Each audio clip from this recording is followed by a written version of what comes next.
You mean? And you should be able to watch it now.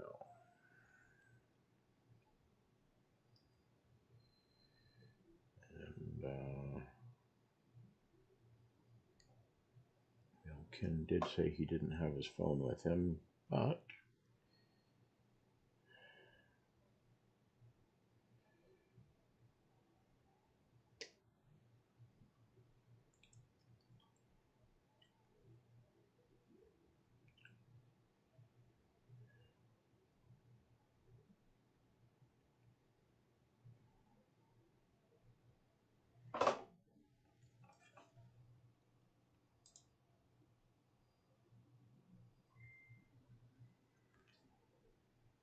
you can hear us, Barry? Oh, on YouTube.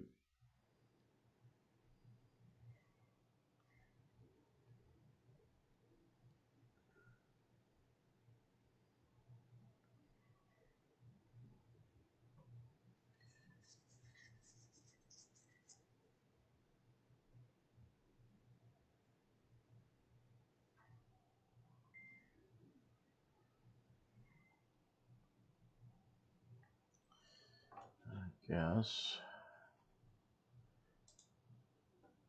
Bring up the map on the screen.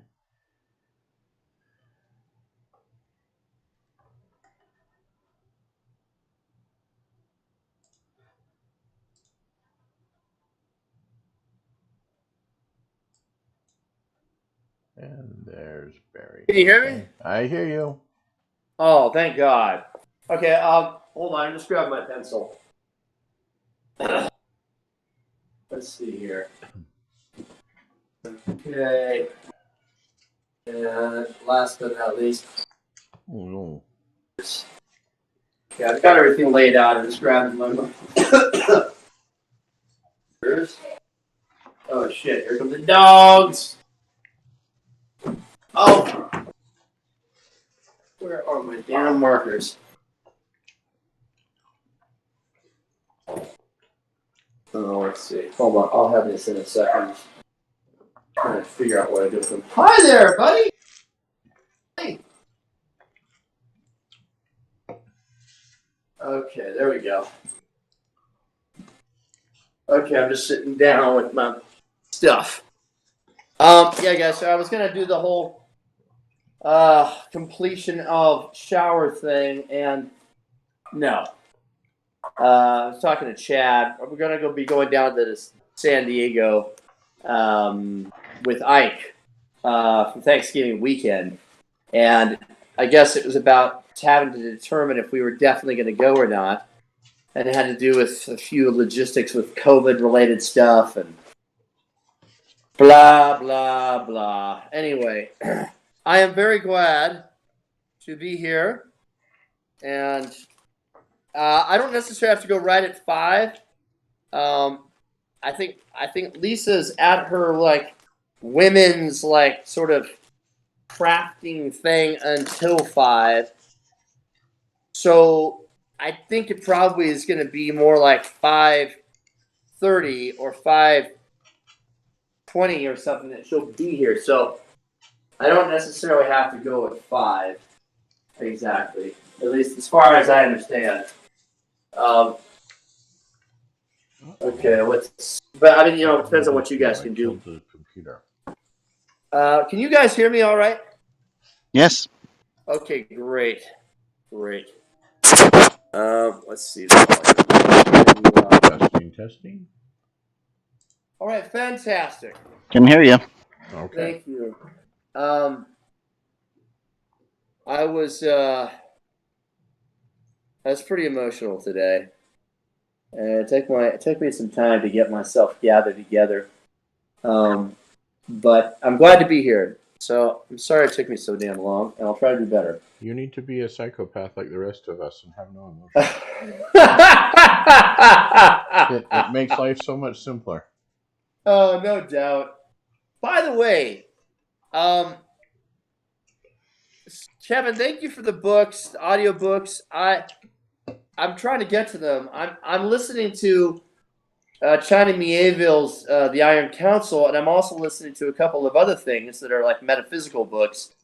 But once I get done with those, I'm going to try to start delving into the stuff you gave me. So I haven't forgotten about it. It's on my it's on my device.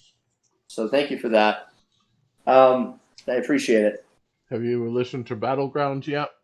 No, but I would very much like to. You heathen. I know. Dresden, I know. Dresden is top priority.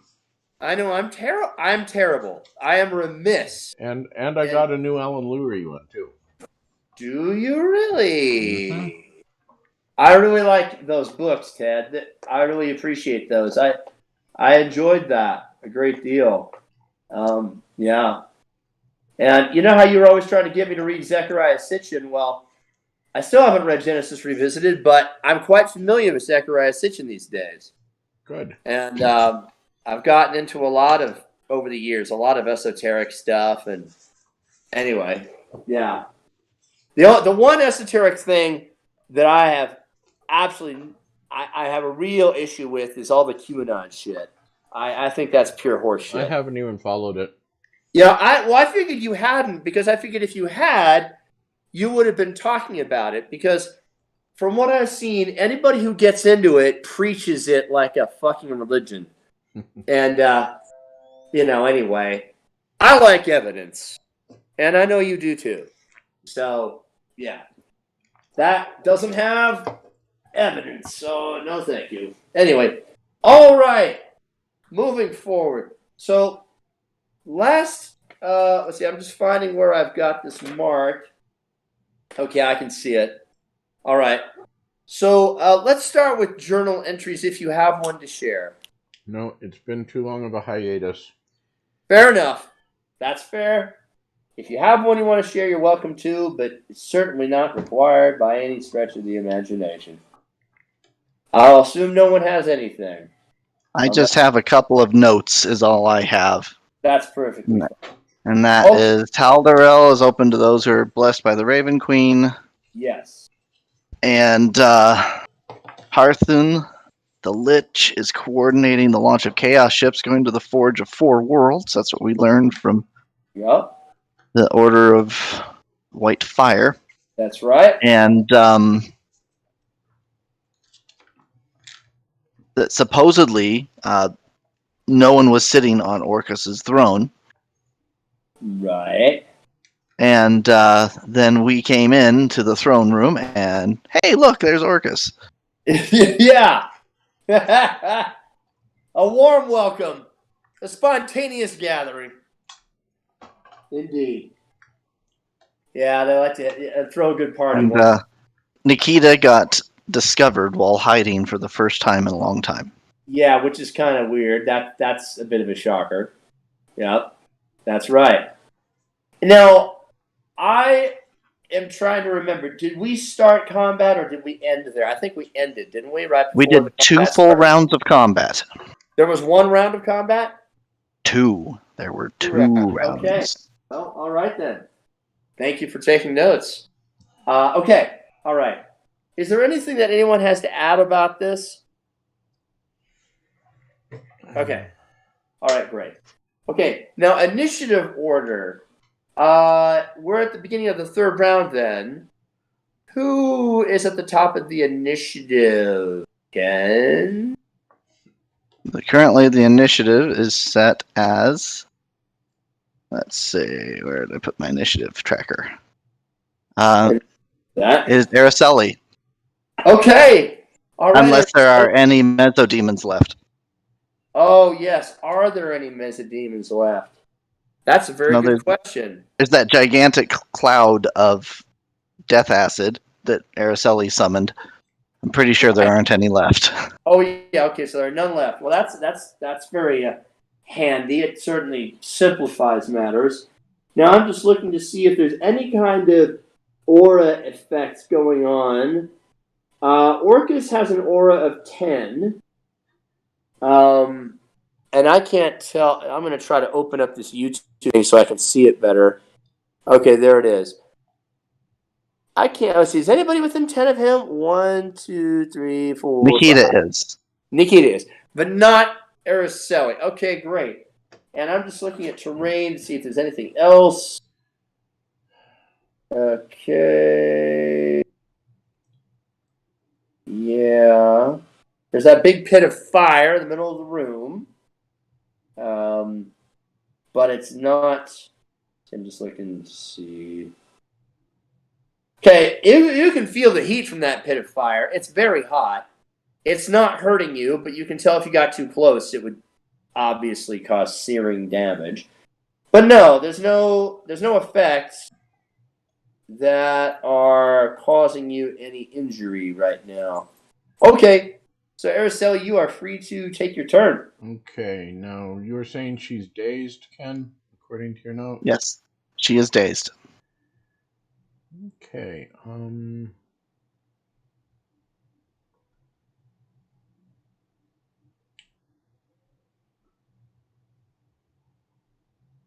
let's,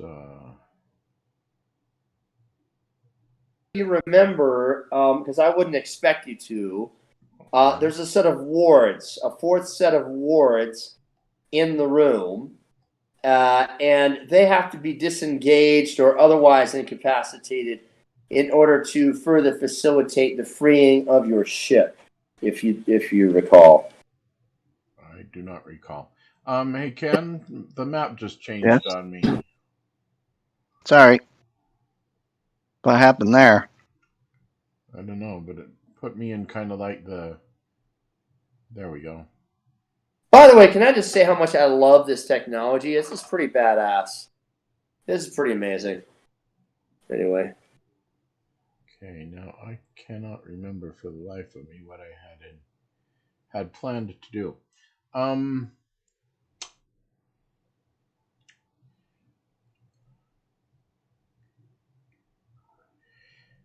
Help me remember. Help me remember. There's like these demons that are chained up to the sides. That's right. Sides, like over by Takmanar and then directly across. And to be more specific, they're not actually demons; they're devils, and they exude lightning off of their bodies. But yeah, they're chained to the walls.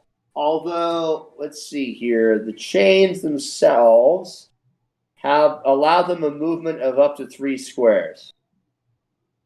So they're not like tight against the wall. They can move up to 3 squares away from the wall. Okay. And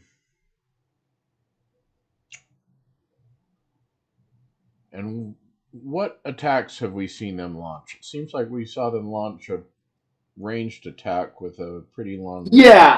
Yeah, they had a thunderclap that they could unleash, which was an area burst effect.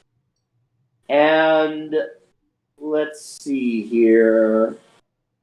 A lightning fork that they can launch out of their... and here's what's really weird. They're holding tridents in their hands, even though they're chained up.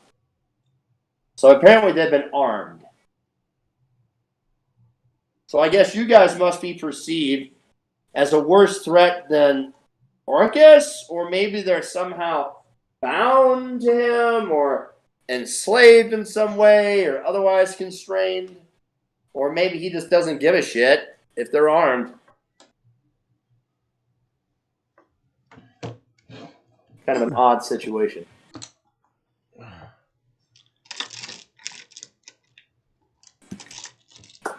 So yeah, they can throw lightning out of their trident.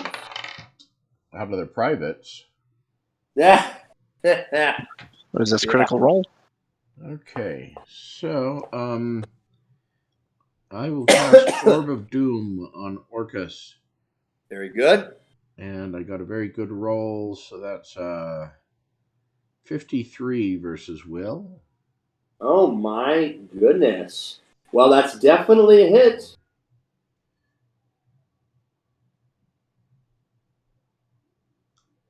Why don't you just center it on his center square there, Ken? And all right. It's area burst 3. Until the end of my next turn, the target is restrained, cannot teleport, and takes a -5 penalties to attack rolls against creatures outside the area of the burst. Oh. Okay. So like that? You said burst, right? Burst 3. Isn't that a burst 3? That looks a lot Centered more on the... than a 3, because he's got a couple of squares to him, right? Well, it's not a blast 1, 3. 2, 3, 4. And it's centered. Like you have to center it somewhere. You can't center it on a 9-square block. You have to center it in the middle of the 9-square block. Well, then maybe center it here. It looks like he's a 3/3 from what I'm seeing. Is he not a 3? Yeah, he's a 3. He is a huge creature. Yeah, so on his central square, then 1, 2, 3 seems it should only come out to about here. Okay. I think you've got a burst. Except remember, a burst 3 is a 7x7, not a 6x6. The first square doesn't count. It's each square outside of that initial square that's in the burst. Okay. So burst 1 is a 3x3. Then it's right. I'm just not seeing it well. Let me see if I can bring up the grid lines. Part of that is the picture. You said you can.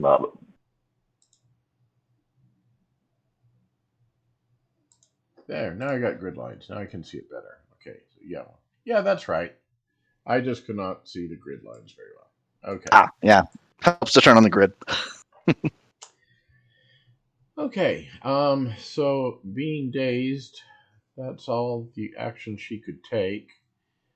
Now I am assuming she has turned on her regen power, but I cannot formally remember that she has. Well, let's assume that that's occurred. Okay. Just didn't know if anyone else remembered her doing so, but I mean, she usually does, so it's a safe assumption. It's kind of common sense, and it's been my fault we haven't played forever, so we'll just lean into giving the benefit of the doubt wherever it's applicable. Okay. So description time. Araceli is up on this floating pedestal up near the ceiling. She overviews the damage that she wreaked in the previous turn, and she knows that her acid cloud is about to go away. She can't really see the devil that's chained on the wall beyond it clearly, and she sees that Talk and Shekinah have the other one well in hand. So she decides to limit damage that Orcus can do for a turn, and casts Orb of Doom upon him. She holds her implement orb out towards him, and what appears to be a little soap bubble floats across the room and lands gracefully on his nose to burst. The burst causes like an energy effect like you would see in a movie or something that expands to this large bubble well over 30 feet across and solidifies into a crystal edge right at the edge of it, which then fades away to ectoplasm. But Orcus finds himself unmoved and unmovable.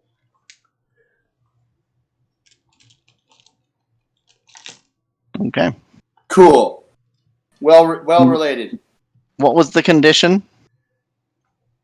-5 to attacks? -5 to attacks outside of the edge of the bubble. Is restrained, cannot teleport.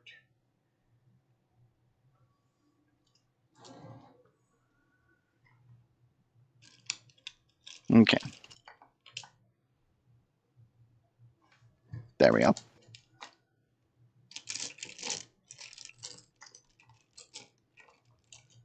There was a lot of conditions, and I didn't want to try and find the stats for it, so I just put it on the label. All right. And do you save against your dazed condition? Let me see. I do. Excellent. I save most excellently with the lucky 17. Good timing. No longer dazed. Got it.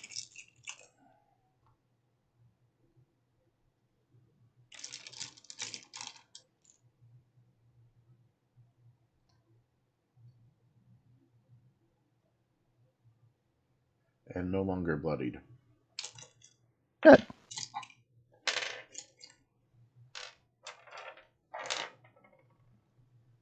That brings us to the Storm Devil's turns. Okay. Storm Devils are people too. Okay. No, they're not. They're devils. They're fiends. That's actually very true. Thank you. I was trying to get that by, but nope. 2, All right. 4. Okay. All right. So, they are going to attempt their uses of lightning and thunder, but they have to make a choice. They can't do both. Let's see. Okay. Number one. Pretty sure the one by me is dazed. Oh, the and one blinded. just dazed. Okay. And blinded. Holy shit. All right, then.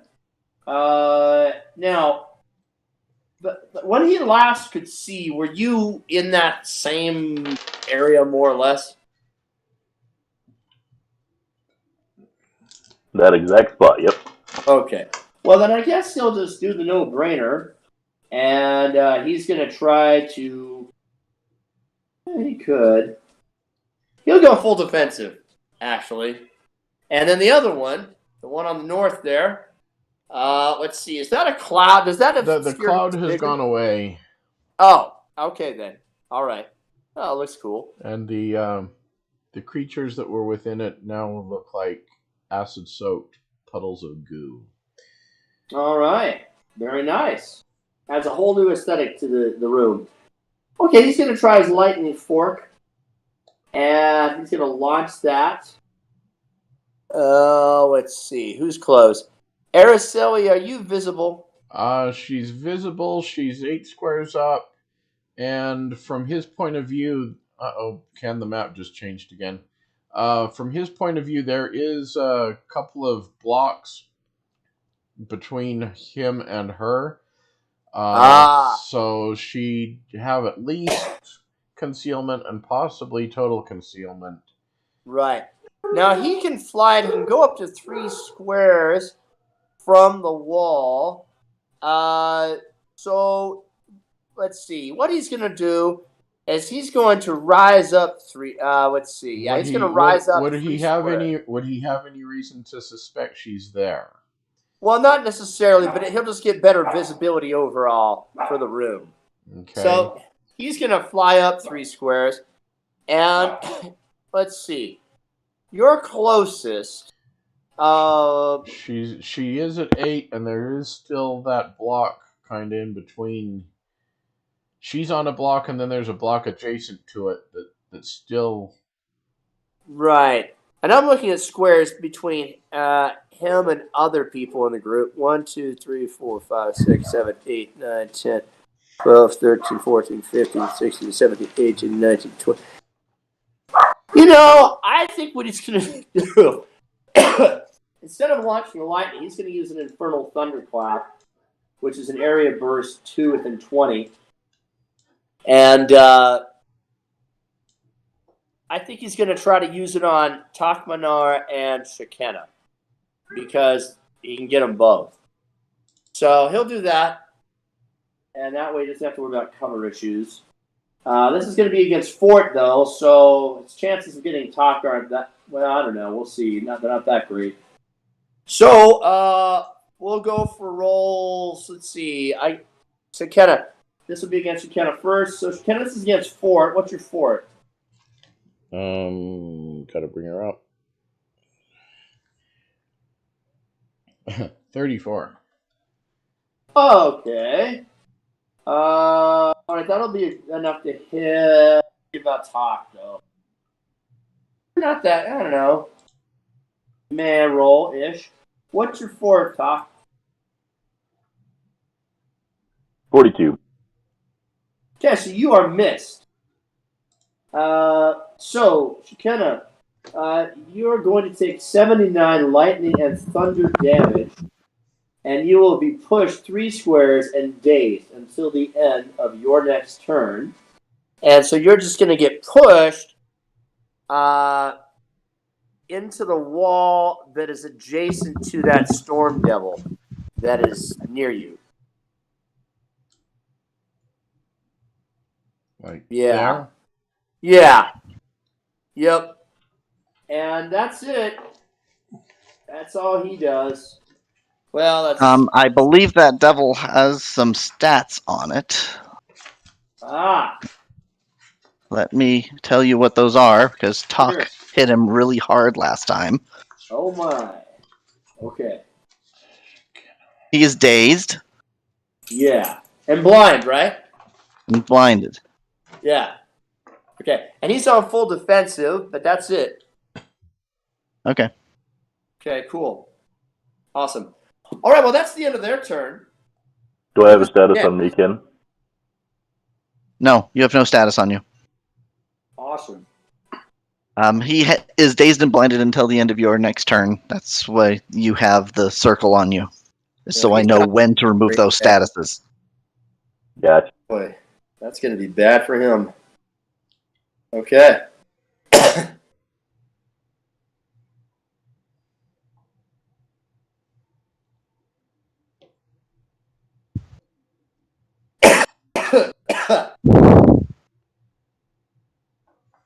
All right, it is Talk's turn next. Interesting. Okay, so I shift into my Reaper stance. Okay. And then I unleash a No Mercy attack on him. Appropriate. It is a critical hit. Bye-bye. Yeah. Oh, my. Owie. 91 before crit dice. Oh. Ow.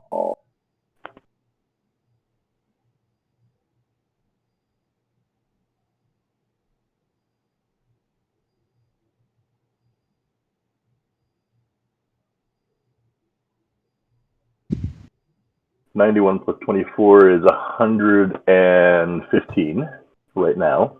Ooh.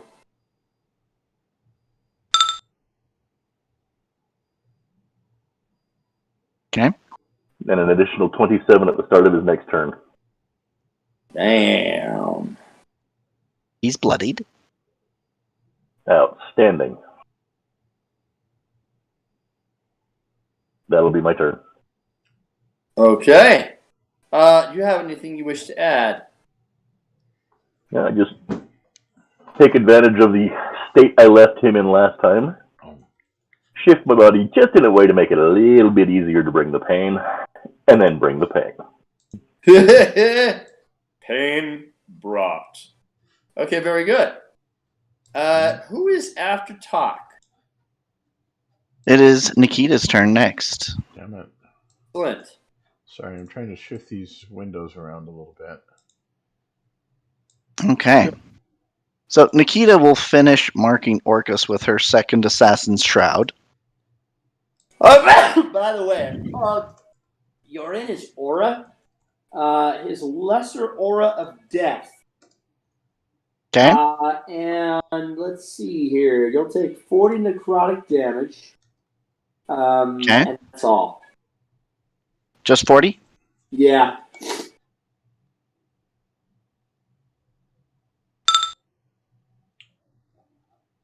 Oh, almost bloodied. Dang. Okay. Ooh. Jeez. She will move from the area behind his throne where she had teleported to when he took a swing at her. Uh-huh. And she will carefully sneak into, I'm going to say, like this, that path. Kind of coming up along the side of the armchair. Alrighty. Okay. Yeah. Now, Is he seated or is he standing? he is seated.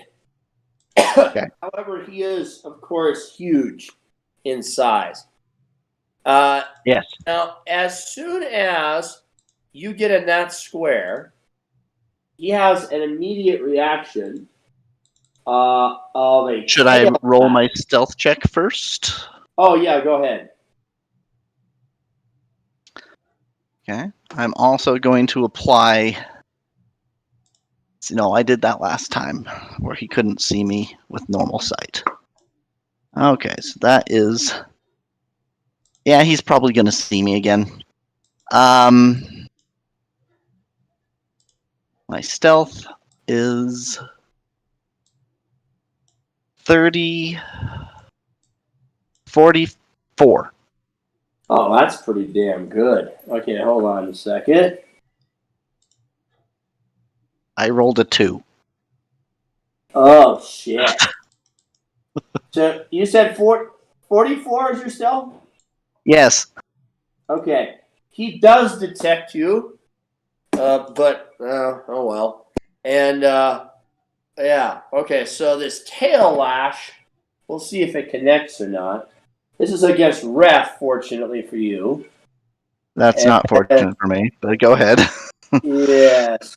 Oh, and yeah.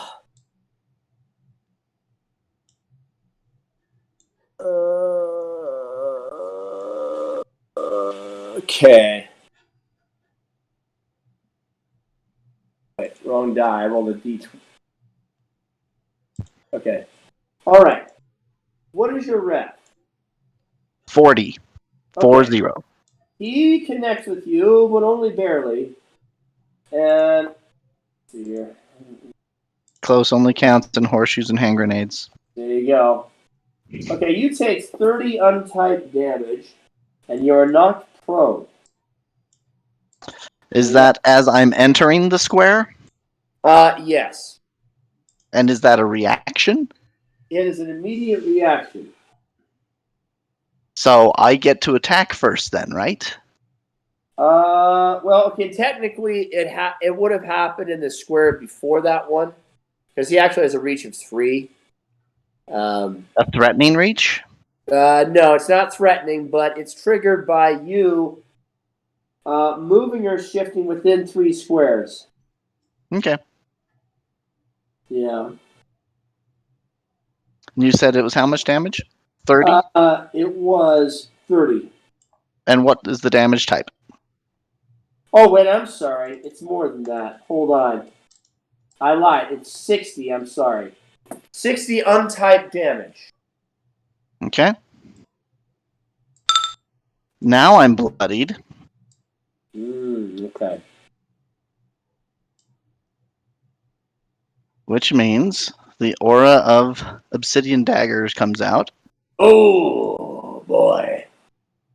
Yeah. And he takes 10 points of slashing damage. Ooh-hoo-hoo. Why can't I? And because of that, I will put my immortal curse on him, having damaged him.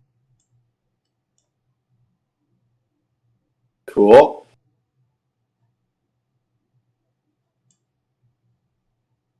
That uses up immortal curse. Assassin's Shroud.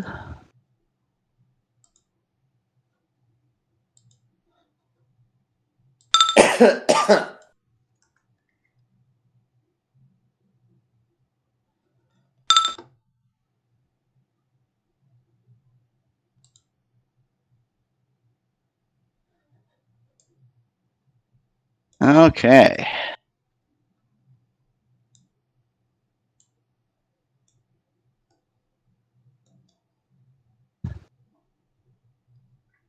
He's also restrained.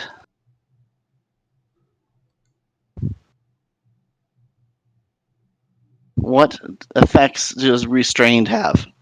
Do I have a bonus to attack? I have combat advantage, so a bonus to my attack, correct? Yeah, so looking at my restrained condition, it says creature cannot move unless it teleports. It can't even be pulled, pushed, or slid. The creature takes a -2 penalty to attack rolls, and the creature grants combat advantage. Okay. All right. And so, him having wailed on me, it's like Nikita basically, her skin turns porcelain white, and you could see embers burning within her skin as the skin slowly eats away, slowly disintegrating in this aura of death. Oh my. She climbs up onto the side of the chair, and then his tail, you said? Yes. His tail whips around, smacking her in the side of the head as she's just coming up over the edge of the chair. And when it does, her eyes go fully white as she nearly passes out from the blow. And then the shimmering aura of obsidian daggers appears all around her, cutting his tail so little bits of, I assume, blackish blood start dripping out of it.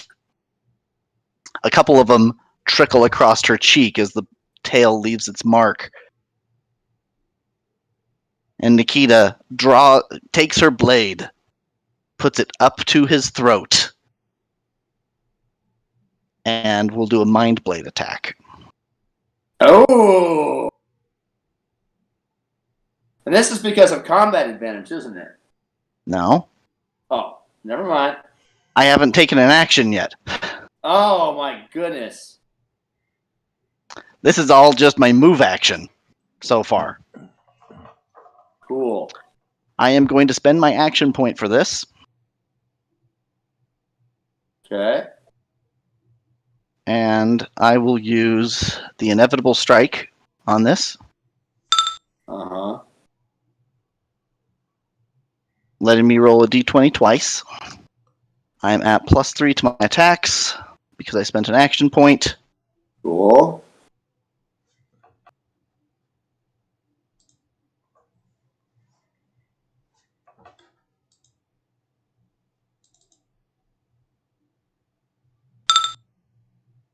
Make sure I got all of the action point things.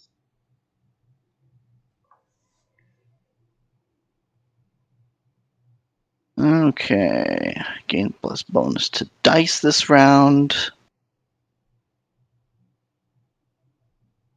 I can end one effect on me.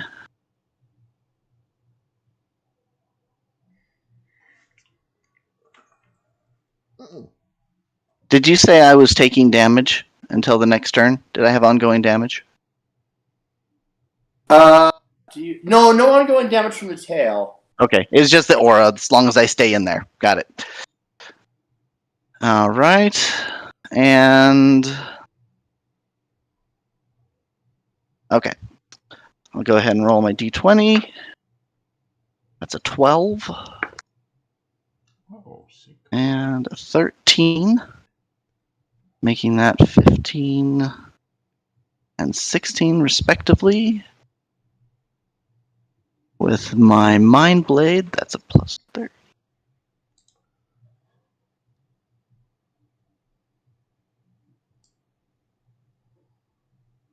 $45 versus Will, and since I was knocked prone, right? Yeah. I will use the rest of my movement to stand up. Okay. Before attacking him, but I don't get height advantage like I had hoped. Okie dokie. Okay, so that is 45 versus Will, not taking into account the combat advantage. Okay, so 45 versus will, not taking into account the combat advantage, and that is sufficient. You have connected. He is unconscious until he saves.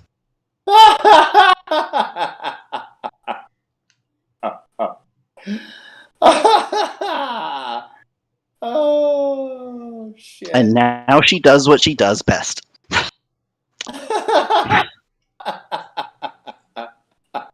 She will activate Walker of the Dark Path to get an additional man. bit of damage on this attack. She is holding nothing back on this blow. And she is going to use the Assassin Point feature. Attack. Using her second action.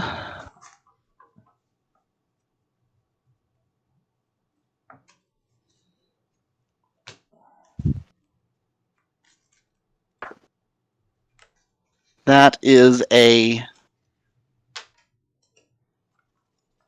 47.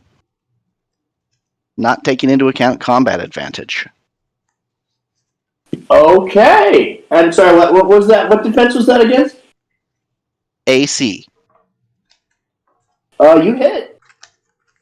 Okay. Since he is the target of my immortal curse, he takes 2,400 points of damage.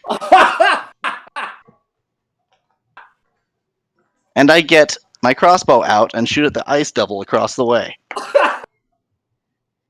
That's a natural 20. Oh, shit.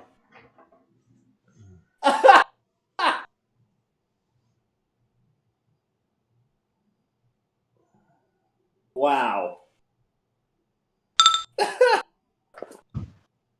Oh, damn. Oh. Is he dead? Yeah.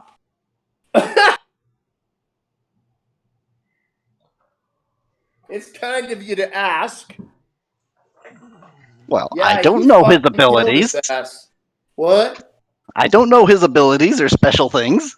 I just know that he's got a bucket of That's HP. fair. No, yeah.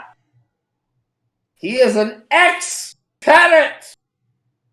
He has joined the choir invisible. No, actually, there's no Okay. fucking choir. You destroyed him. He's fucking destroyed. Holy shit. As you do so, the solid slab from which the onyx throne is formed shatters in half, and you are thrown from it 10 squares. Do you have acrobatics? Which direction do you want to throw me? I do have acrobatics trained. Excellent. Okay, you're going to get thrown. Let's see. We'll just do a roll to see the exact. I have a fly speed. Do I have to gonna fall be to the thrown ground? diagonally. So you're going to go exactly northwest. And you're going to hit the wall. But I'll let you make an acrobatics check to reduce the to land on your feet and to have the damage of being thrown. What is the source of this damage? It is the exploding of the throne. Thank you. Yeah. It's not Orcus himself. Well, indirectly, but So indirectly would mean no. Oh, For the purposes of what I wanted to know. no problem, dude. Okay. Yeah, the throne's like bursting asunder. And Okay. the throne is not like causing any kind of shrapnel damage per se. It's just the force of it throwing you is what's I got a 33 on my acrobatics, and I've got to take this call. Hold on. Sure. Holy shit, man. While he's taking the call, I'm going to go grab a soda pop. Be right Sure. Yeah. Jeez, man. Good hell.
Okay, I'm back. Okay, great. Okay, so the damage on the Foe Seeker Bolt is going to be 1d8.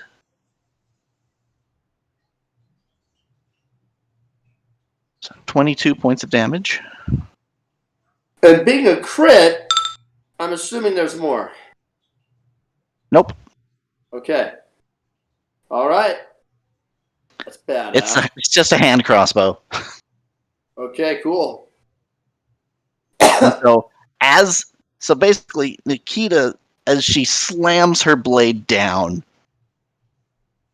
it doesn't so much cut him as the blade slams him down into the throne, cracking the throne with the force of her blow as he is just squished into the cracks of it. Ew. And then as the obsidian flakes explode and go everywhere, Nikita is flying backwards, and as she does, she takes her hand over to the side and fires off another shot at the devil over on the north side. And the bolt sinks in very deep. She got a 33 on her acrobatics check. Yeah. What damage, etc., did she take? Okay, so just take the distance that she was thrown as 10 squares. it was falling damage, but then reduce that by half. Okay. And since she made her acrobatics check, she will end up on her feet instead of prone. Okay. So that would be 5 squares of falling damage, so 5d6. I No, don't know does what falling damage is flight? anymore. Say what? Does she have flight? Yes. Then cut that in half yet again. Okay, so that would be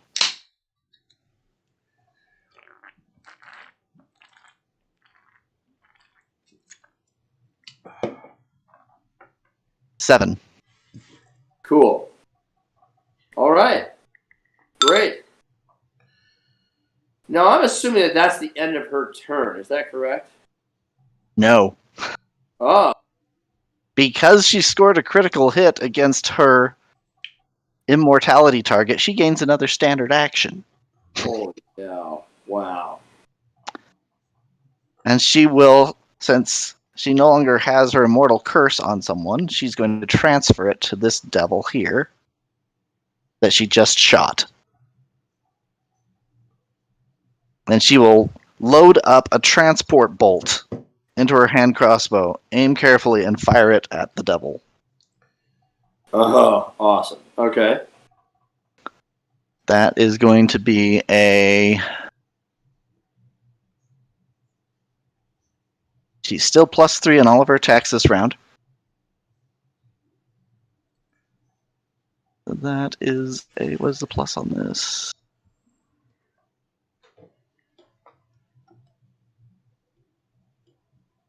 That is a 30, 46 versus AC. Okay. 46 versus AC. Mm-hmm. Then that's a hit. Okay, that's going to be an additional 18 points of damage.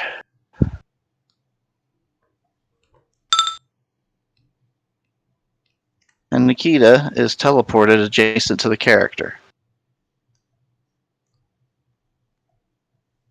I'm going to go right here.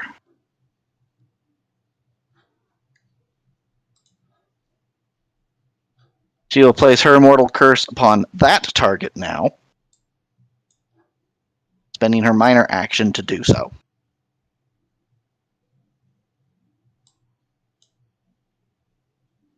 And with Orcus dead, she whispers into the ear of this icy, devilish creature. Now that the road bump's out of the way, we can leave. Are you a road bump?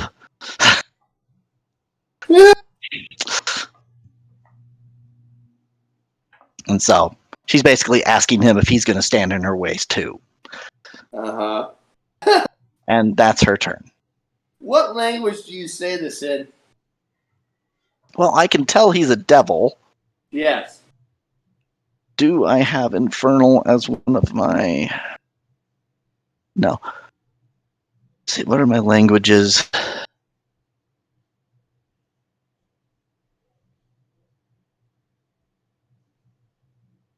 Speak supernal. If I have Infernal, I will use it. Otherwise, I will speak it in Deep Speech. Okay. Now, is deep speech the same as abyssal, or is it different? No, not even close. Okay. It sounds like some sort of grating, nerve-wracking screeching. Oh, I love it. Do you speak supernal? No. Okay. So he has no idea what you're saying. But he is extremely intelligent. Well, no, he's not. He can read my body language very easily. He's not genius level intelligence. He's just, more intelligent than the average person. Yeah. So he doesn't know what the hell you're saying, but you are intimidating as hell. Although he is too, but you just fucking killed Orcus, for God's sake. Okay. Holy shit, man. Fuck. All right. Who's next? I think Shekinah. It is Orcus's turn. Yeah. Well, seeing as how he's deader than fucking dog shit, that's not an issue. So for his turn, he begins to decay. What's that, brother? Oh, decay? Yeah, and seethe and horrible bubbling fluids. I mean, I already started the process along. Oh, and by the way, since I hit him with my Immortal Curse power active, he ain't resurrecting. Oh, you are naughty. Yes. I'm adding him to my collection of souls. All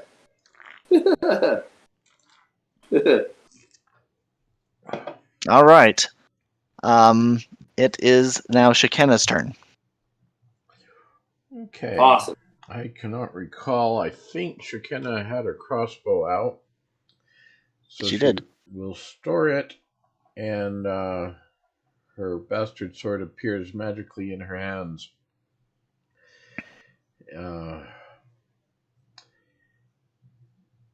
And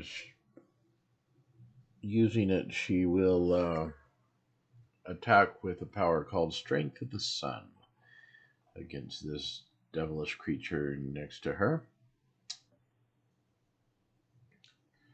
Where'd my 20-sider go?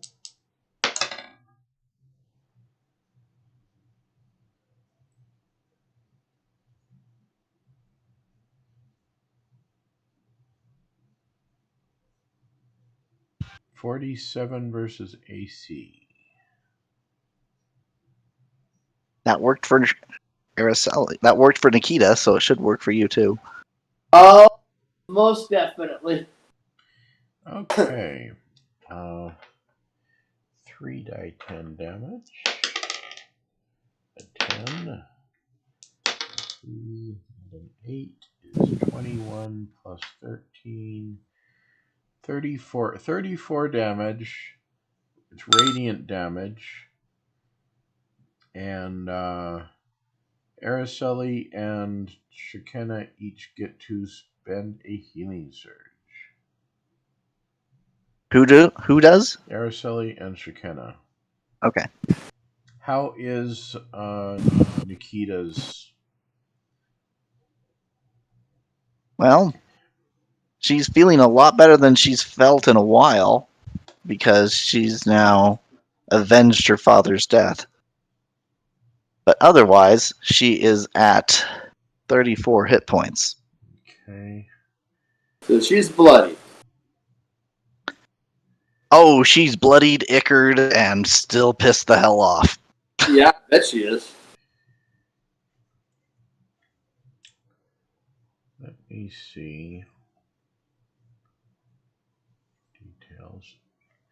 Well, Shekinah does have an action point.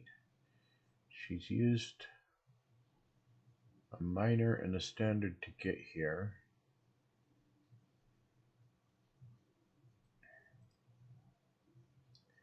She could use a standard from the action point and a minor from her move action to do the next thing. It would provoke an attack of opportunity, and it wouldn't leave her an action to cast Healing Word, and you're too far away, I think, I'm like 20 plus. for Healing Word right now. I am 24 squares away from you. And I think her maximum is 20. Yeah.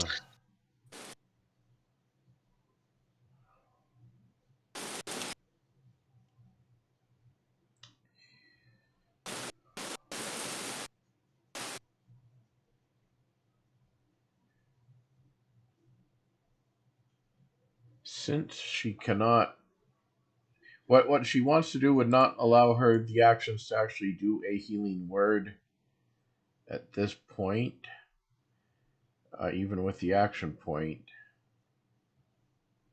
However, hang on. If we did that,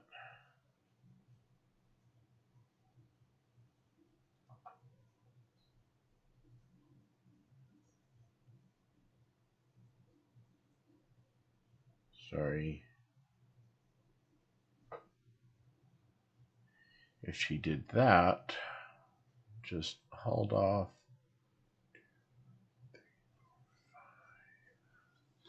Let me try the ruler from there.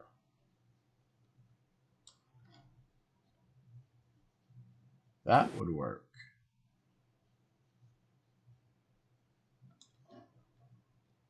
Okay.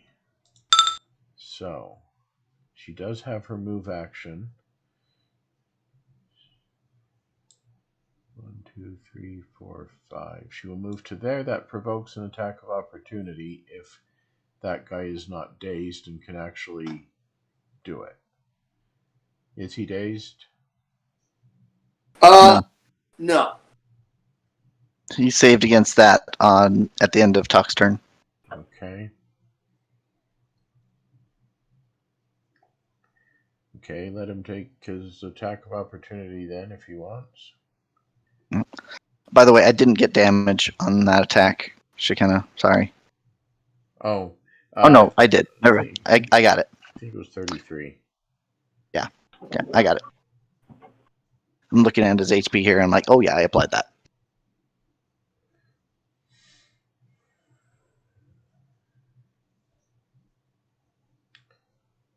So am I going to assume he didn't attack of opportunity me?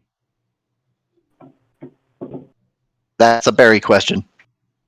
What was that? Shekinah's movement allowed that devil to make an opportunity attack if he wants to. Right. Truth. Okay, cool. All right, he'll go for it. I'll interrupt that. Yeah. oh, I'm sorry. We're talking about the guy who's blinded, right? He's no longer blinded. That ended at my yeah, turn. He's not blinded. All That right. ended. Go ahead, man. Interrupt away. 49 versus AC. Oh, yeah, that's a hit. That will be another 32 points of damage to him, just for his trouble. Okay. Well, he's not dead yet. He's not dead yet.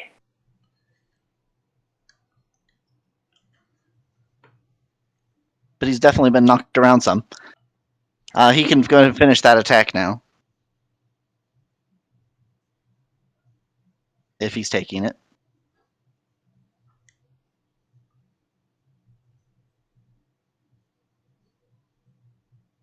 Barry. What was his attack roll, Barry? You're asking his attack roll. Right, gotcha. Okay. All right. What's the what's your ref? 35. Oh, that's a hit. What is he attacking with? His trident. And this is an untied wait, hold on. No, it's sorry. Okay.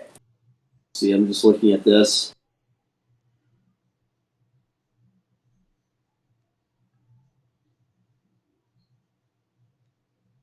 Okay. It's 51 damage, which is untyped, and the target takes an ongoing 40 lightning damage, and his days save ends both.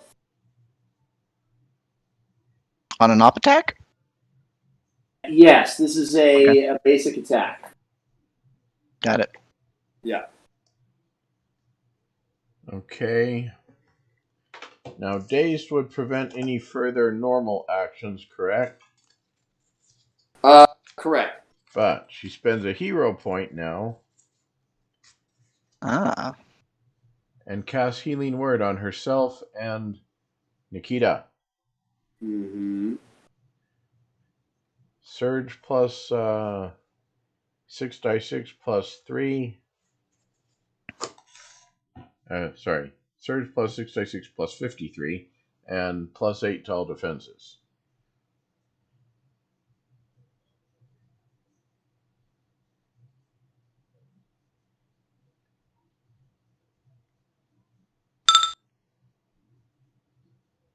Okay. You said 6 sixes? Yep, 6d6.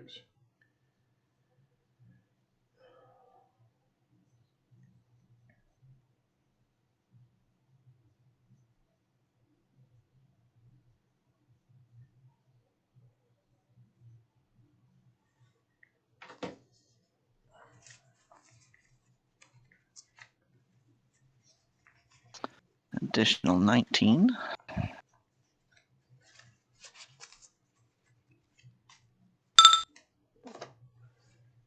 Well, she's not full, but she's close.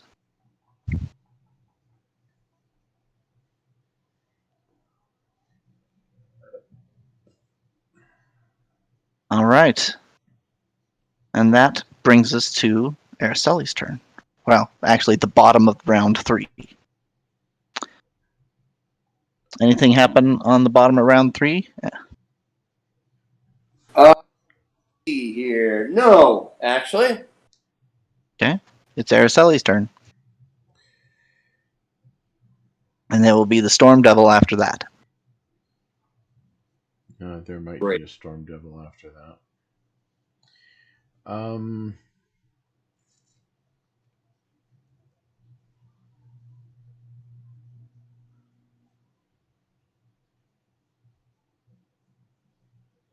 sorry your orb didn't get used much.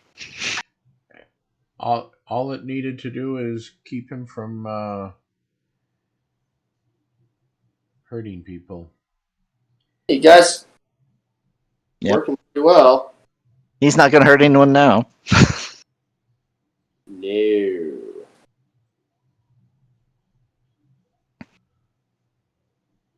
Okay. Anyway, Araceli's action. Okay. Well within range. Does the orb stay? The orb around what's his Orcus's throne? It does stay Orcus's corpse till the end of stays this there? till the end of this round, or I mean, Okay. till the end of her current turn. Okay. It's kind of irrelevant at this point because it doesn't affect anybody. It basically defines a border, and it affected him, so you could get rid of it if you want. Okay, so let's see. Whenever you can slide it, that would almost be wasted. However, it isn't entirely wasted. Let's roll the dice. Woo! Yeah. Can I use a different power? Yeah, go ahead. I got a crit, and that power doesn't do any damage. Yeah, go ahead, man. We'll give it to you. Do I even have any other powers that would do damage, though? That's the question. I really don't. I really don't. These are not damaging powers that I could choose. I'm just gonna go for it and use the crit damage as the damage. Okay, so target is dominated until the end of your next turn. By the way, this is the one adjacent to Nikita. In addition, at the start of target's turn, you can slide it up to its speed, but he's kind of chained to a wall. Till the end of your next turn, whenever an enemy starts its turn next to or moves to a square adjacent to the target, blah, blah, blah, probably won't happen. So, since the rest of that's going to be kind of irrelevant, I won't bother reading it, but creature is dominated and takes 6d6 damage.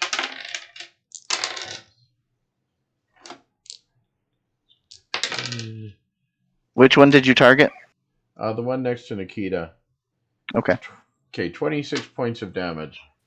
But incidentally, he is -2 to his saves because he's next to Nikita, and he saw her do that thing. Okay, so put a little marker that your dude is dominated and took 26 points of damage.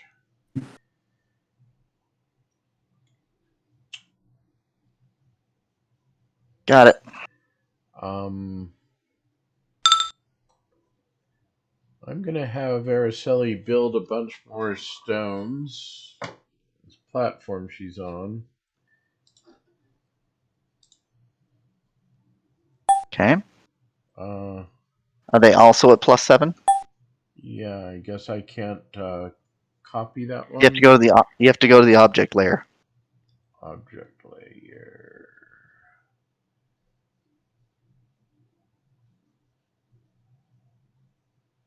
I thought those were my layer, but I don't know how to do that, I guess.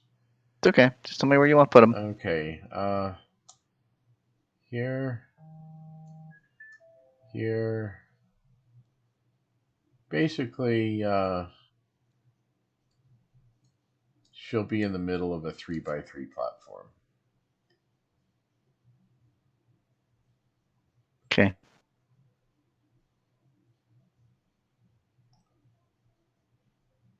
Like that. Like that, yeah. Okay. That was 8 stones. Yep. Or 7. 7 stones. She doesn't need more than that. That really blocks their view of her. Especially if she lays down.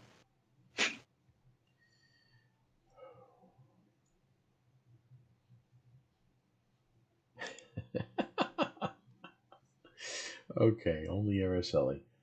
I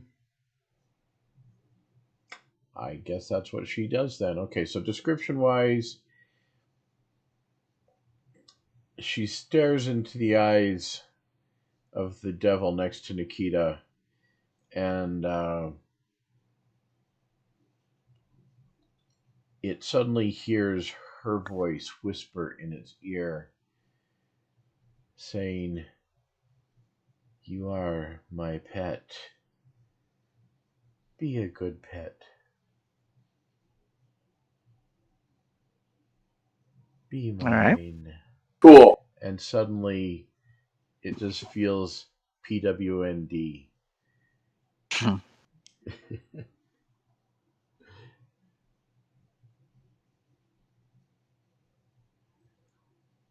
Okay, and then the platform around her seems to grow out of nowhere. Oh, okay. All right.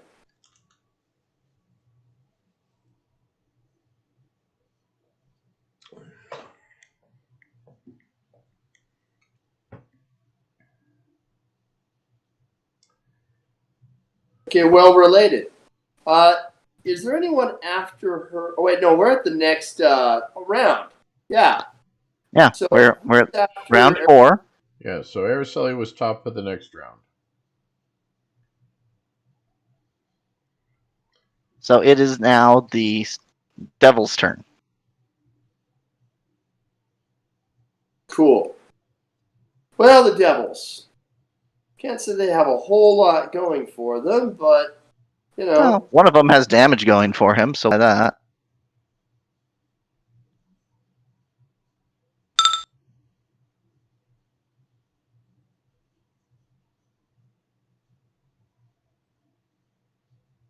Generous. He lives, Cool. sort of. So one is almost dead, and the other is dominated. Boy. Yeah. That's fun. Okay. Now, is the one that's almost dead the one that is on the south end? Yes. Okay. All right, cool. Alrighty then. Well, he is going to use his Thunderclap, which, will he? I don't know. That'll be a ranged attack. Yeah, that's probably not the best solution. It's a very fast solution for us. Yeah. Mhm. Yeah.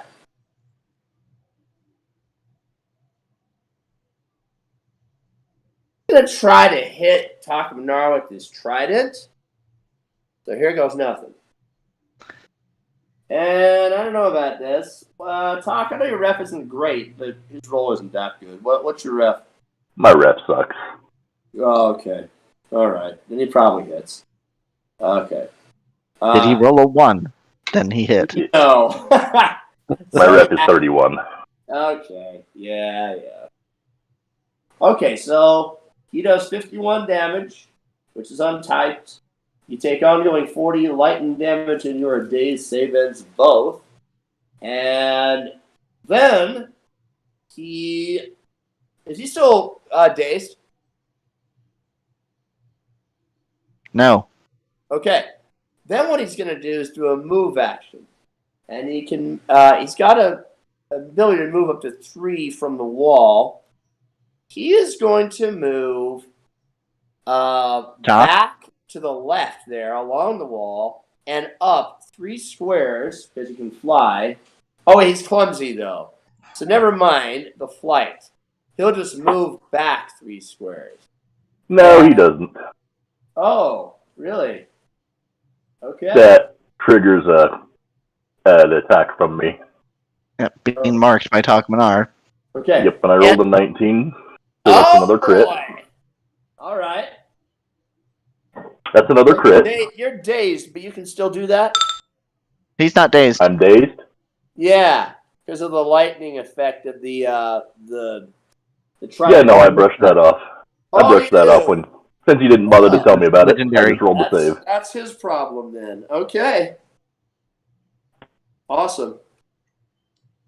So he's dead. Oh shit. Okay. Well, so much for him then. Good job. Araceli, what does the other devil do? The other devil just lies down on the ground because I think you get combat advantage if he's prone, right? Yes. So he takes his action to lie down. Okay. He takes his action to lie down and hand the key to his trident.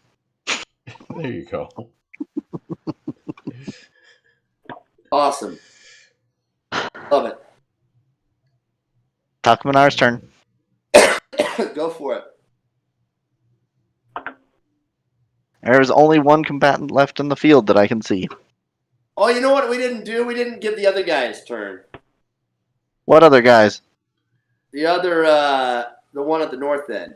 Or is he dead? No, he's the one that He's decided dominated. to hand Nikita's he's trident and lie down. Yeah. Yes. Thank you. He can make his saving throw, though, right, Araceli? Oh yeah, he's dominated, so you could have him do something. What do you want him to do? I had him lie down and hand Nikita his trident. Oh, right. Yes, duh. Thank you. Okay, sorry, go on. So that's what he did. Does he make a saving throw at the end of his turn? Yeah. Let's see. Ted?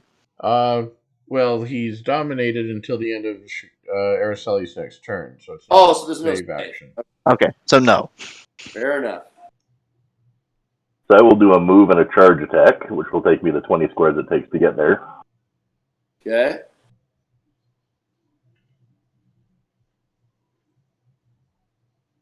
Actually, 19 squares if you don't bother with the fire pit. Not a great roll, only 44 versus You AC. have combat advantage, though. So 46 versus AC. 47 because I'll keep height. Oh, because he's lying down. Yep.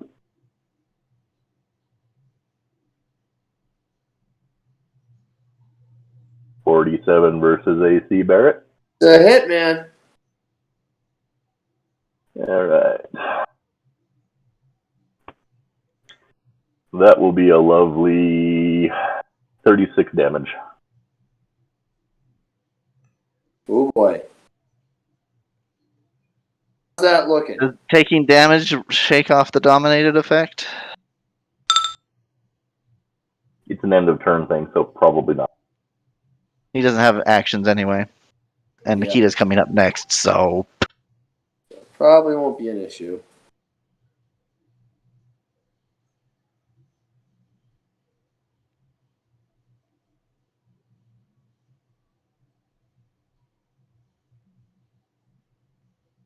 Okay. Nikita, in typical Nikita fashion. Is there any other actions or descriptions, Kevin?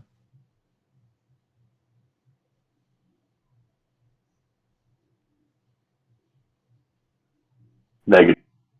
Okay. So Nikita, on her turn, is going to make an insight check. So that is a 26 insight to try and interpret his actions of lying down and handing her his trident. She had asked him if he was going to get in her way or if they could continue on with their quest.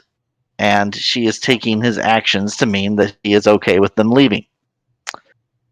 So she is going to unchain him from the wall. Okay. Take his chains and ask him in common, since he didn't seem to understand her deep speech, to please escort them out of the building.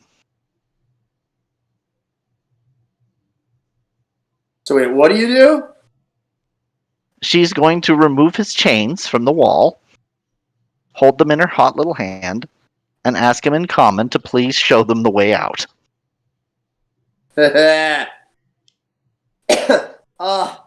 And she will ready an action, which will be a brutal barrage, should he take any aggressive actions towards her allies. Okay. All right, fair enough. Okay. Shakina's turn. Interesting. He points into the flames. And wait, no, what language did you speak in? Common. He doesn't speak common. Okay. Weird. He doesn't seem to know. And apparently, this must be a devil that hasn't really had any truck with the mortal world. Strangely. Yeah. So never mind the point. She's going to keep going through. She's going to keep going through her repertoire until he understands her. But she's unchained him, so he can read her body language. Uh-huh. So if you're okay with me making a persuasion check at a high DC, go for using my nonverbal cues to tell him while I'm holding the chains, gesturing towards the doors. Give it a shot. Because, Nikita's great at persuading people. Yeah. I mean, they'll do what she wants, but mostly because they don't want to get the pointy end.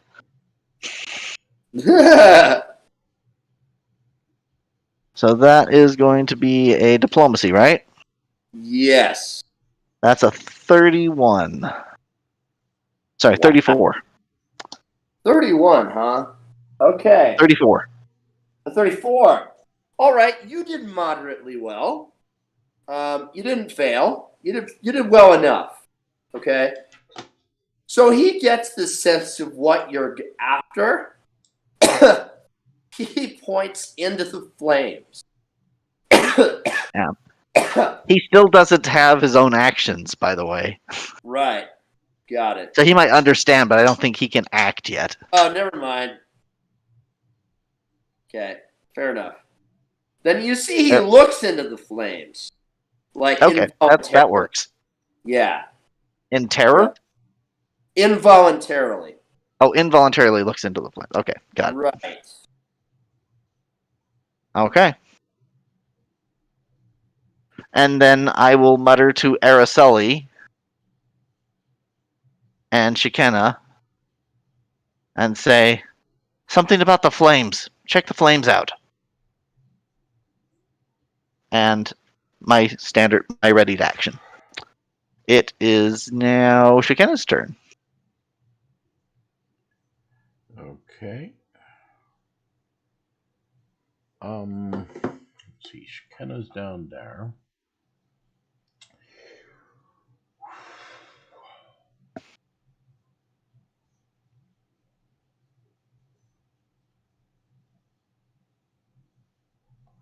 She's very puzzled as to why Nikita is unchaining this devil. I mean, I spoke to him in common, so you would understand what I said. I mean, basically, I asked him for the fastest way out of here. Okay. And then I asked you to check the flames.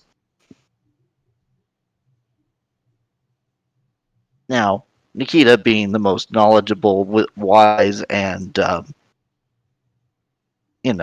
generally most strategic person in the group, always is listened to by her co-workers. So, it's up to you what you do. Yeah, Shekinah's looking at the flames thinking, gosh, I wish I had some marshmallows, but what is that girl talking about? I mean, she spouts nonsense all the time, so... Exactly. Maybe Araceli can poof some marshmallows into existence out of nothing.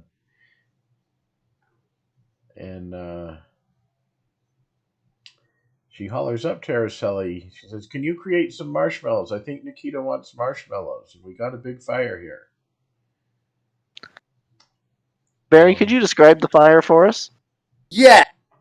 It is this raging column of flame that comes up from what you would think would be just a mere fire pit, but you realize as you look into it that it's an open channel that leads further down. This fire emanates not from a source that is within the pit, but rather further below. But it's this massive column, and it has this almost kind of steady kind of quality to it. It's not a beam. It is a giant fire, but it's got a certain stability that allows you to kind of almost look as you realize into it and realize there is an opening that it emerges from.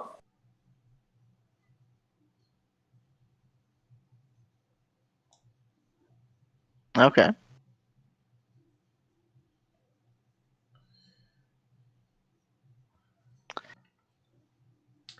Okay, So it looks like it's a tunnel. Shekinah, not being an arcanist, figures she's going to leave that sort of thing up to Araceli and takes a double move over to... How hot is that fire pit, by the way? It's hot. You can feel that it if you get too close, it's gonna scorch you just from being. Okay. All right. She kind of moved over That takes to us to- there. She's on the ground level, kind of below Araceli, but that was a double move. How is Takmanar's hit points?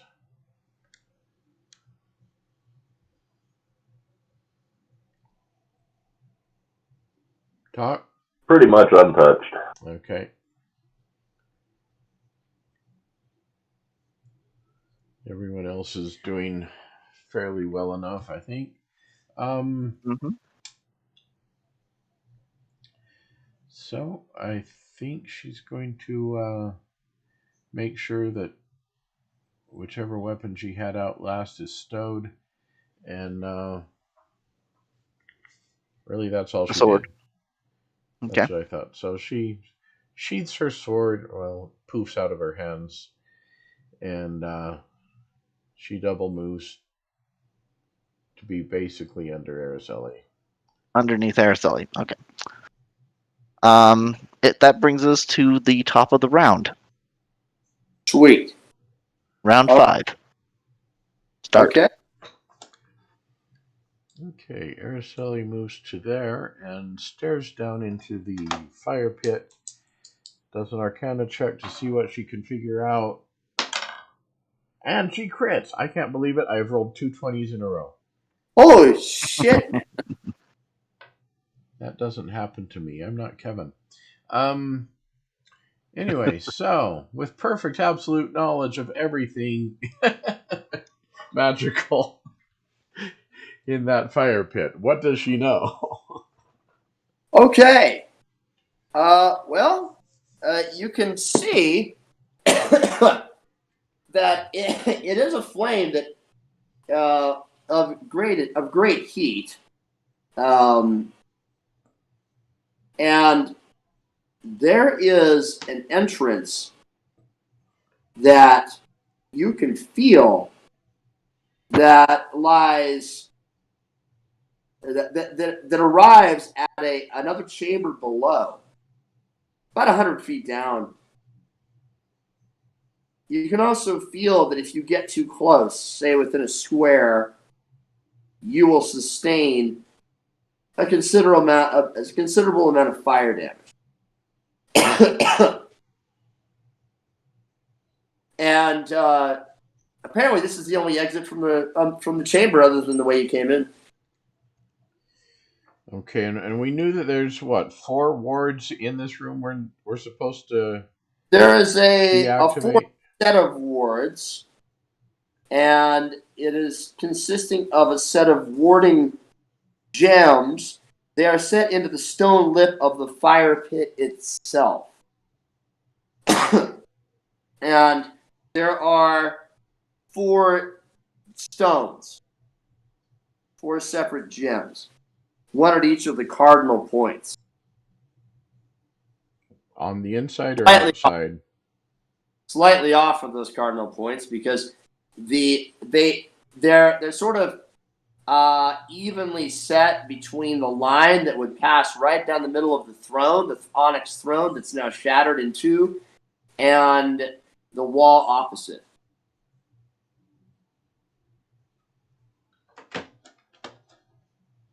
And you can feel So basically about the there. gem. By the way, your Arcana check, it does tell you that you need 4 successes before 3 failures in order to disengage the wards. And to disengage, you have to be adjacent to them. Now, you can also tell that there is the possibility of trying to just smash the gems by brutal strength through a melee attack, one at a time. But you also suspect that brute force will have a price. In other words, what it's able to accomplish through brute force does carry a kind of possibility of a backlash of arcane energy if it is smashed. Okay. So each stone needs 4 successes before 3 failures? No, 1 success per stone. Oh, okay. Yeah. And it's a Arcana check, or are there other checks? You can use either Arcana,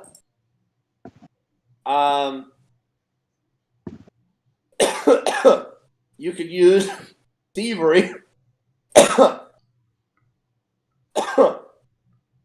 or let's see here. You could use Religion to get a bonus.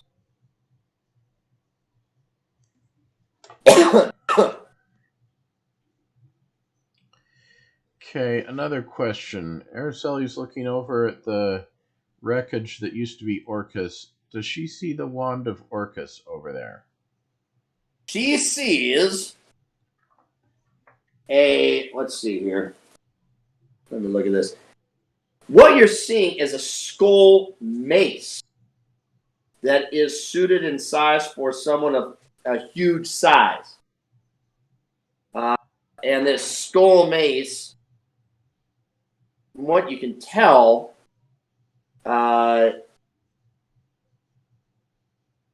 it doesn't seem to exude any particular magical effect. So you believe that if it is the Wand of Orcus, it's either heavily disguised in its aura, or it may be that the Wand of Orcus is elsewhere. Okay. Or whatever. And just to warn you guys, I do have an electrician working on my lights right now, and he may be opening a circuit right now, so I may lose power. Oh, okay. Just continue on as normal until I get power back. Okay, if we Use your imagination, guys. If we lose you, call us. If we lose the connection, and then we'll figure out what to do based on. You'll notice right away because everything will drop. Okay. Yeah, no problem. Okay. Okay, go ahead. Can we assume that the orc mace is in this square here? Sure. Can you see that on the video? Yeah. Okay. Then let's have her teleport to adjacent to that square and pick it up. Okay. It's very fucking heavy. Who's picking it up? Araceli. It's really fucking heavy. You can't lift it.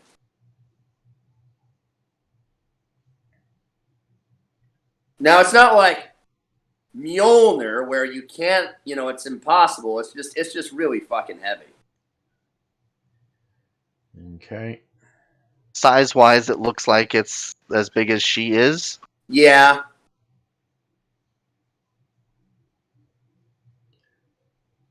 And the skull on it appears to be real, but somehow extremely hard. So the skull is of some giant-sized creature. Something not like a storm giant or something, but definitely bigger than a human size.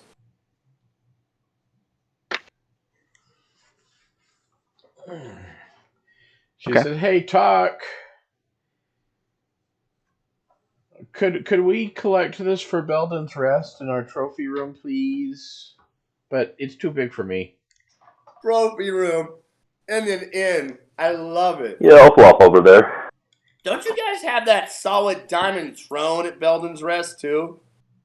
No, Diamond we have a throne. solid diamond statue of an arc devil. Oh, that's right. And it's at the fucking inn, right? Yeah, I think it's like a coat rack or something. Oh, that's right. It's a coat rack.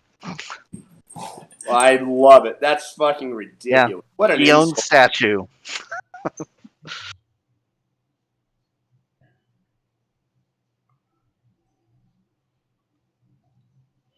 Does the I'll go pick up the mace. dominated status disappear, Barry? At the end of Araceli's turn, yeah. Does the what disappear? I'm sorry? The dominated Domination. effect disappears from the Storm Devil, and it is his turn next before talks. Oh, okay. Okay, so the domination disappears. And let's see. I'm holding its chains. You are. Okay. Talk's got his claws close. It can Okay, feel the pointy end of my stick on its back. The devil speaks. The devil speaks to you all. Does he go to Georgia? Does anybody here speak Abyssal? Araceli can understand it sometimes, but not right now.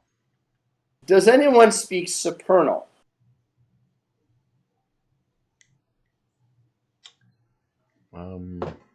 Don't think so. Without doing that thing.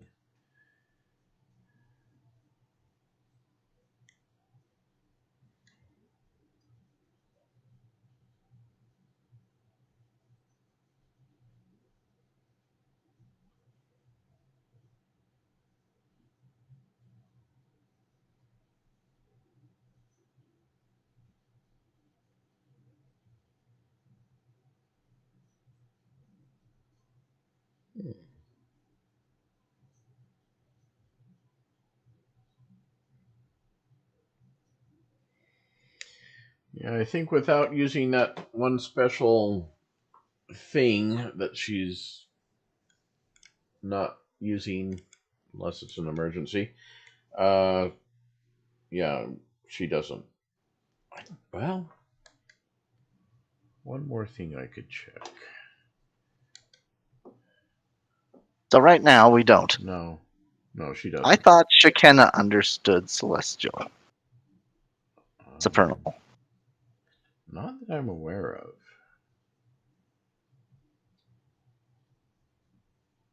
Okay.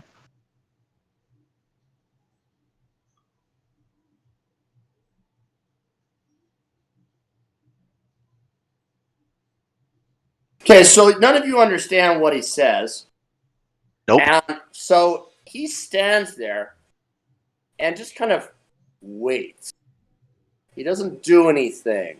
After he realizes nobody seems to understand him, he just stands there with his trident, and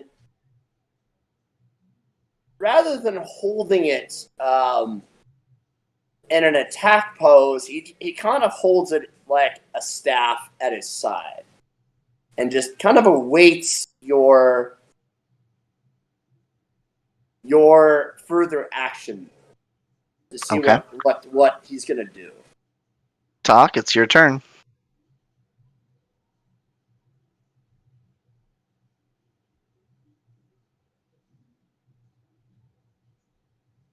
Well, if he's not going to be attacking, I'll give him his parole for the moment and fly over and pick up the mace.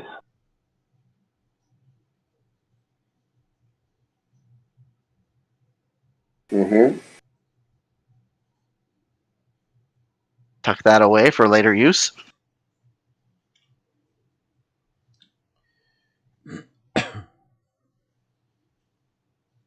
That will take us to Nikita's turn, who will hand the devil his own chains. Or rather, I will take the chain that I'm holding him by. I will hang them on his trident so that he's essentially holding his own chains. So he's independent. Okay. And I will move over to this fire pit. Now, Araceli, what have you explained to us about these gems? Nothing yet. Okay. Therefore, Nikita will go right here. That's 10 squares. And she's going to start going down the fire pit. Okay. And because that's what he seemed to indicate, and no one seems to be looking at the fire pit. So, right. And by the way, he also kind of gestured toward it when he spoke. Now, as you approach the fire pit, once you get within 1 square of the fire pit, you suffer fire damage, which is not a huge surprise to you. No. Let's see here. 50 fire damage. That's a lot of fire damage. It is. What do I see down the pit now that I'm standing on top of the lip? Okay.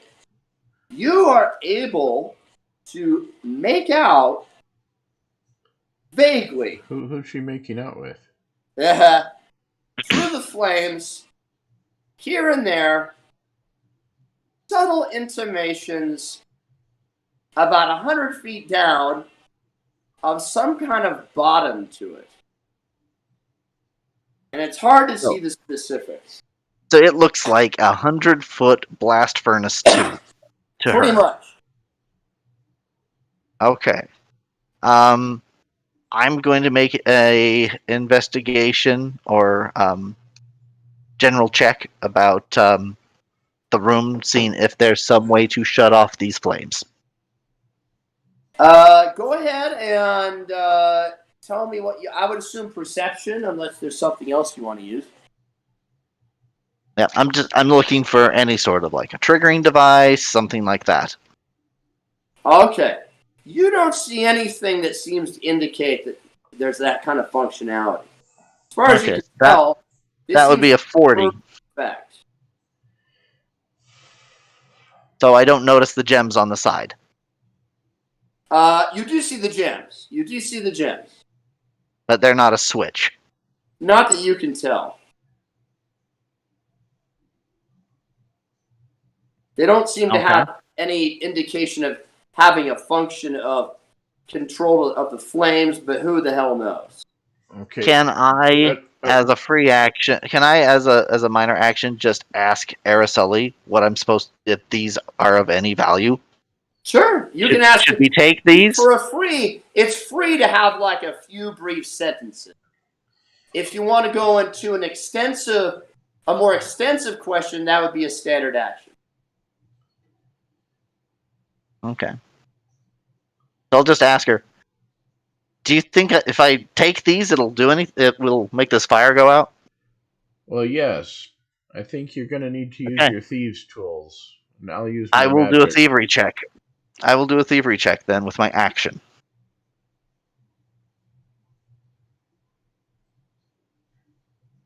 Rolled a 6 plus 22, so that is a 28.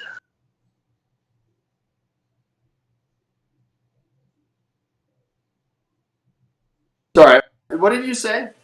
28 thievery. 28 thievery. Okay, and you're attempting a stealth check. Oh no, you're attempting thievery to disable a gem.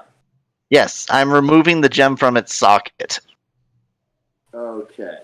All Or right. otherwise tinkering with said gem and its and the socket that's holding it. Okay, no problem. Now to do that, you have technically you have to enter part of a square of flame. Well, I'm standing in the damn fire, so it's pretty flamey here. All right. The damage you took was just from entering an adjacent square, not from actually entering the flames themselves. Well, you can see where I'm standing on the map. Yeah, I see it. I can't get much closer. No, you're right. So once you enter that square there, you take more damage. Let's see here. Hold on. Let me just check this.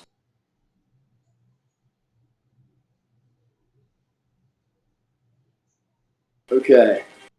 Holy shit. So it is per square. You're going to take square, 100 not just entering. 100 fire damage? Yeah. That will bloody me, giving me resistance. Okay. So, yeah, so when you're in the fire, it's 100 damage, which is brutal as fuck. Okay, so you attempt your thievery check, and, sorry, what was the roll? 28. Not high enough. So that's a failure. Yeah. Of course, it's not easy doing this under the pressure of those conditions either, but yeah. So that's oddly enough, she's not paying any attention to the fact that she is nearly burning to death. Because she's absolutely determined to, see this thing through and try to save her father. But she just wants to get out of here. Yeah. And this is the way out. So what choice do you have? Fuck. Yeah. Mm-hmm. Right. And she will turn and say to the devil in Primordial, still trying to communicate. Is this how we get out? With these? But it's hard to tell what she's saying because it mostly just sounds like the fire that's burning around her. Correct. Yeah, because it's in Primordial. Yeah, and you're asking it him. Sounds a lot like flame and rocks crushing together. Yes, in Primordial. He does not seem to understand what you're saying. Weirdly. Well, I don't think it's weird at all, but yeah. Yeah. Of course, he's not a demon, so yeah. She's just trying everything she's got. Sure. Okay, I'm at 6 hit points. Wow, shit. Well, yeah. 50 and then 100, that'll do it. Yeah, it's a lot. Okay. All right. Who is next? Next is Shekinah. Okay, Shekinah, what are you going to do?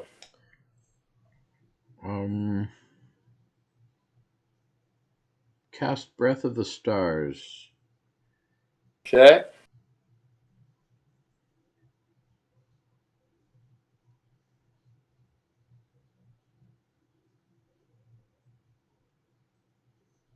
No, maybe not. I want it to do. Maybe you'll let me though.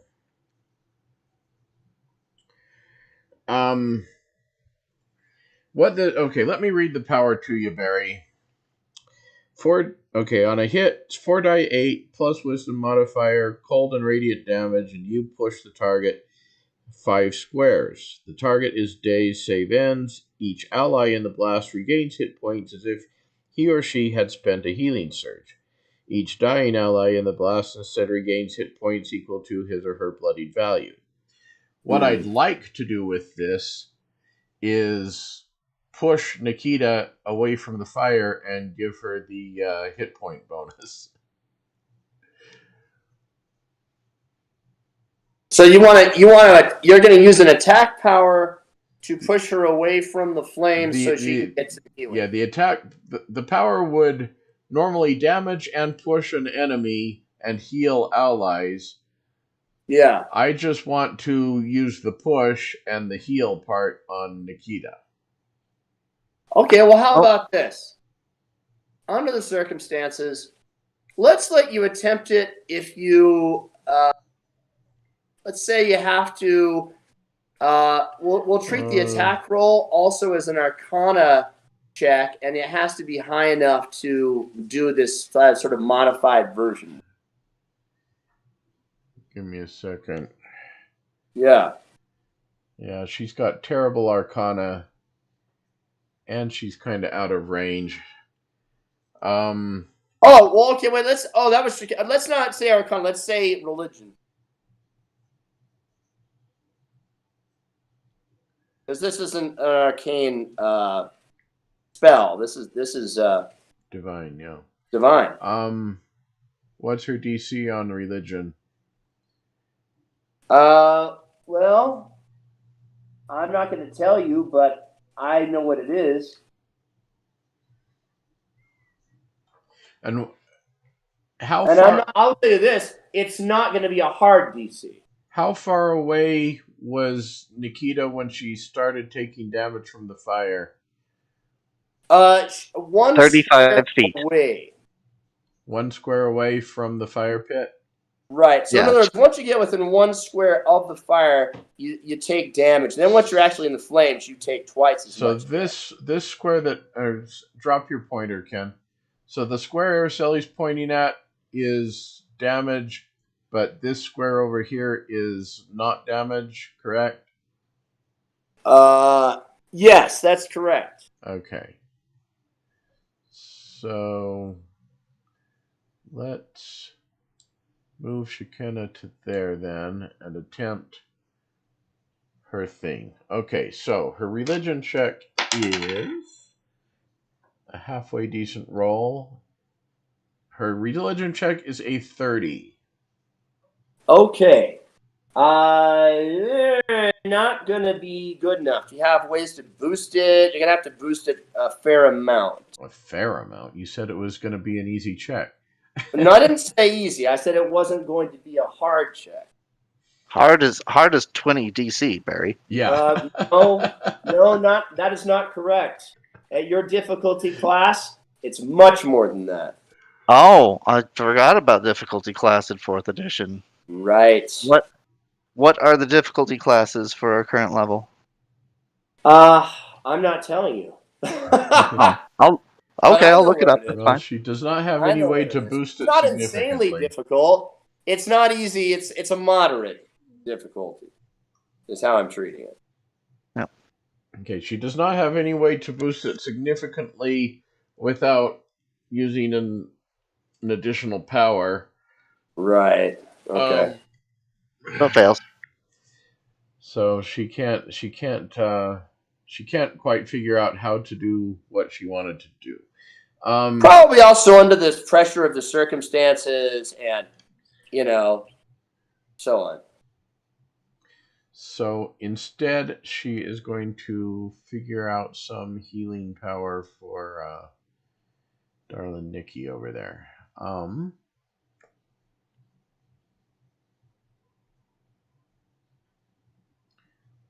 That would be a waste.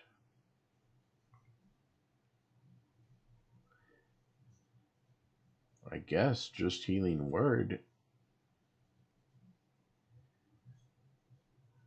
Hang on. What's this one? Healer's Mercy. Close Burst 5. She could do that one. Each target spends a healing surge. Okay, she'll use Healer's Mercy. Okay. Yep. In range. This allows Nikita to spend a healing surge. Plus 53. Shekinah is weakened until the end of her next turn. Okay.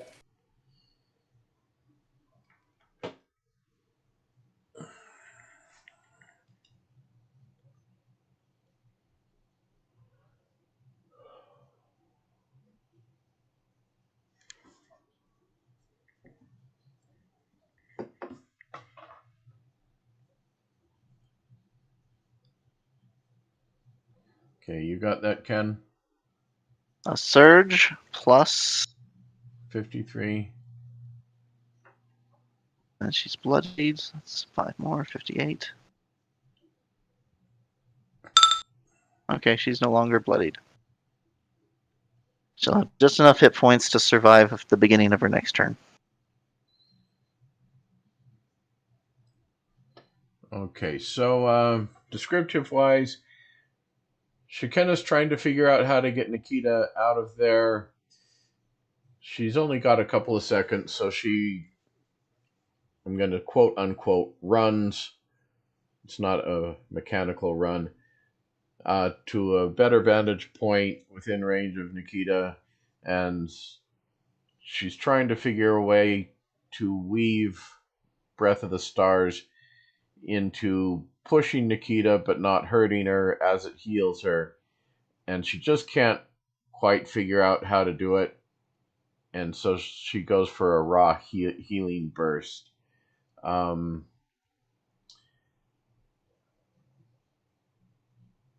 Which allows Nikita's a decent amount of healing, but not quite as much as a healing word would be. Okay. Is there anything else you want to say about this, or anything else you want to do? That was her description, and I don't think there's anything else to do. Great, no problem. Okay. Who is after her? I think that's bottom of the round. Yes. Okay. Cool. All right then. So we'll just keep going with rounds since the devil is there and we got damage things to take into consideration. So who's first? I think Araceli, right? Araceli. Mm-hmm. Yeah. Okay.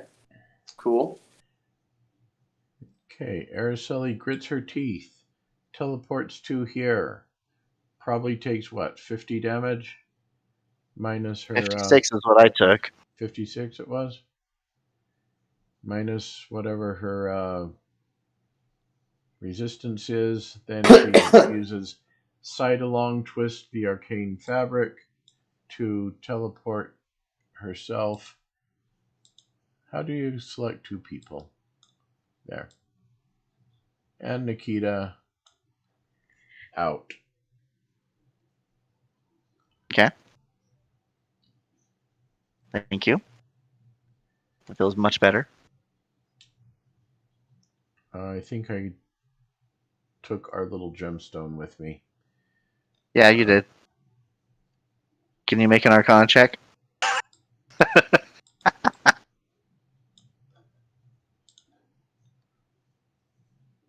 You got it? Okay. Yeah, What I'll put it back. was the Arcana check a joke? Yeah, well, we're trying to do a skill challenge, right? Yeah. Know what? If you got them, spend them. Hang on. Can she do this? Is it a standard action to do the Arcana check to deactivate the gem? Yes. Let's see if I've got another hero point.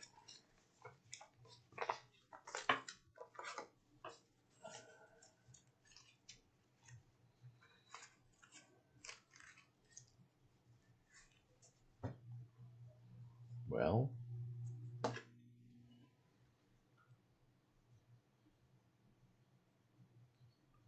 hang on.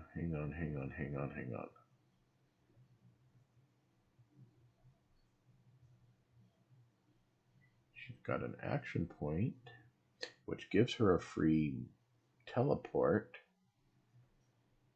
which would thereby mean that she didn't have to take a standard action to teleport them out of there. So She would have a standard action to spend while she was standing next to that gem. she'd have two standard actions if she needed them. Mm-hmm. So let's do it that way. Let's spend the action point. She teleports in with a free teleport. She gets a 44 Arcana to deactivate the gem. What's a 44? A 44 is definitely a success. Okay, we got one gem down. Took her damage. Teleports out with Nikita. And now we can just take that little gem with you. Still has a standard action.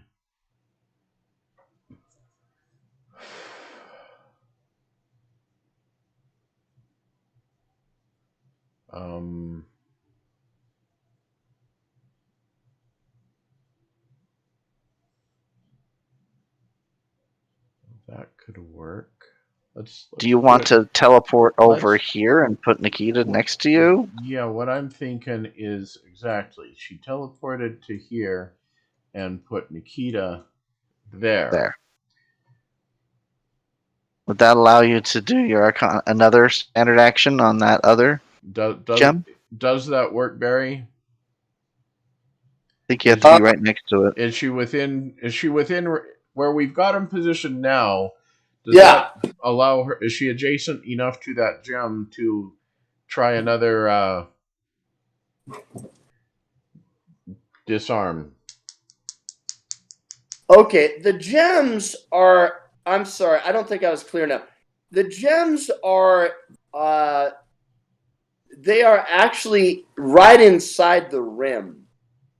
So not the outer rim, but the inner rim. So in other words, to manipulate the gems, you have to actually get into the flame, or at least partially into the flame. Okay. The reason why you know about them is because of your Arcana check, and because you are so sensitized. And she had been able to see from a high vantage point. Right. When she did it.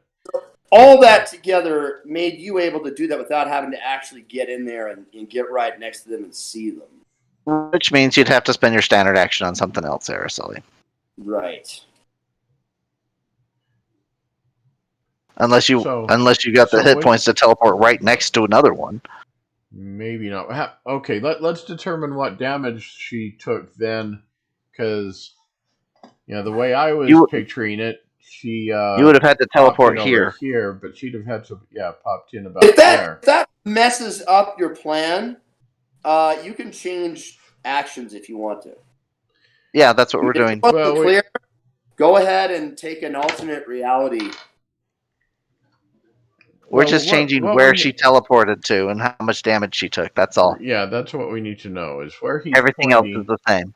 Where he's pointing, how much damage did she take for entering that square? Okay, so for entering that square, it's going to be the effect of entering the flames because the flames take up part of the square. So that's to get adjacent, the square before that, you take damage, but you teleported right in. Is that right? Well, she needed to be positioned to use her Arcana to diffuse a gem. Where did she need to be to take the least damage to do that? She'll have to be there because she's not a large size. She doesn't have reach. So and you're going to teleport into the square, correct? Yeah, I teleport in. I deactivate the gem, I grab Nikita, and we pop out. Great. So, since you don't have to go into the square adjacent, since you can teleport directly there, then it's 100 damage. Okay. Fire. She does have some resistance, so she only takes 85. Well, that's good. Okay. That gets us out, so now we're ready for round 2. All right. 1 success down. It is now the Storm Devil's turn. Okay, great. The Storm Devil is just watching. He's just standing there watching. Now, you just fucking killed Orcus, who he hates, but for some weird reason, he was, allowed to wield a weapon and so forth.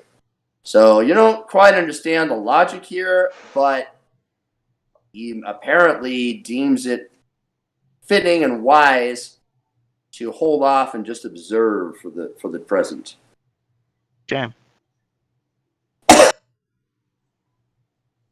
I'm going to go AFK for a little bit, guys. But my action, when it comes to my turn, is going to be to approach one of these things and disable it. Cool. Try to do another thievery check. Okay. Awesome. Before you do, Shekinah, delay your turn till after Shekinah, and then do that. Basically. Okay. Just letting you guys know what my intent is. So, and I'll be back in just a few minutes. Okay. Cool.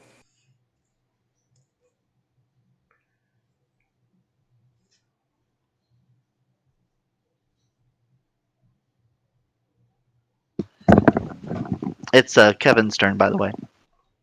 Cool.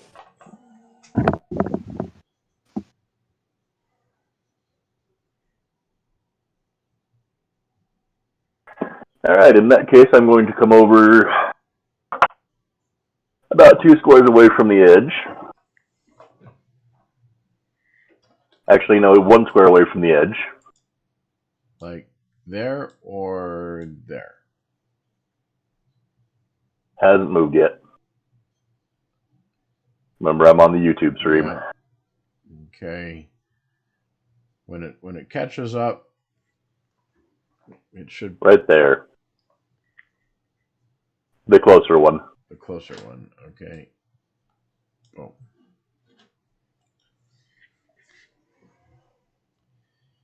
Actually, that gem is in which square? The gem would be basically 5 feet from you. It's in the next square from you. So that I'm adjacent to it? Since you're large, you're adjacent to it.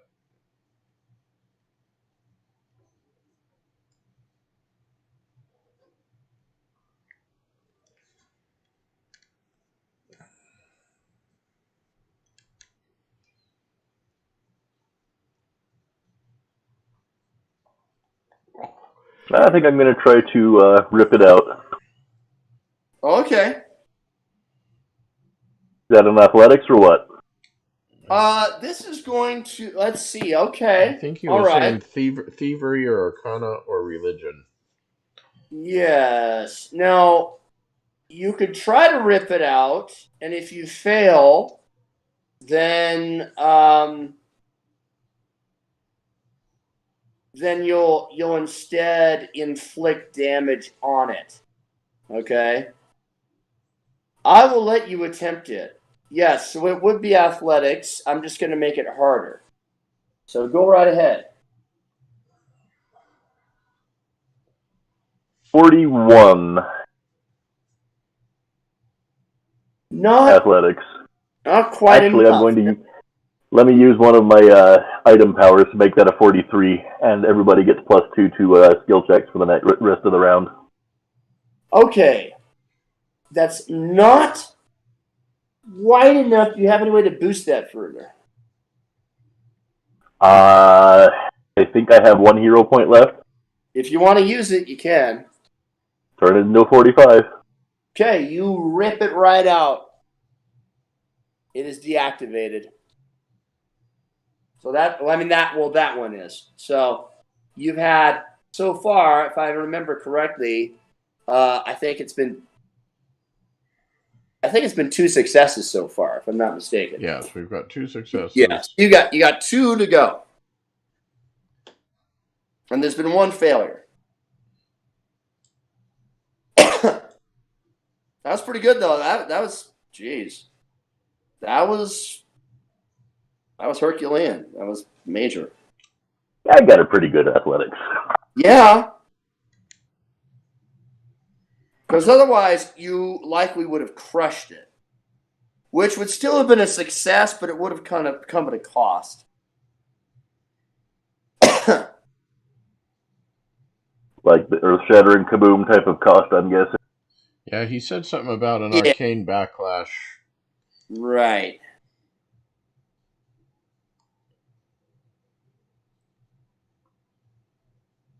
But fortunately, that didn't happen.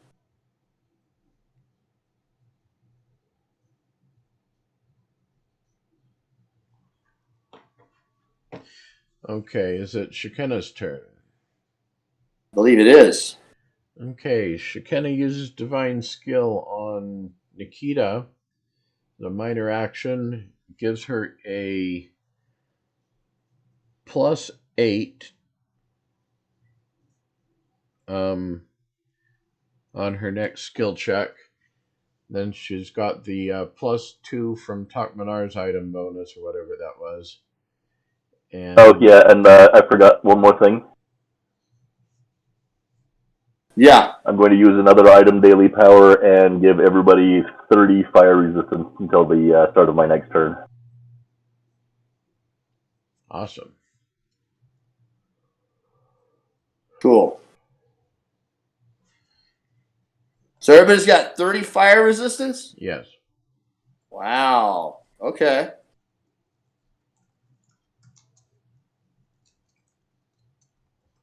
Until what, the end of your next turn?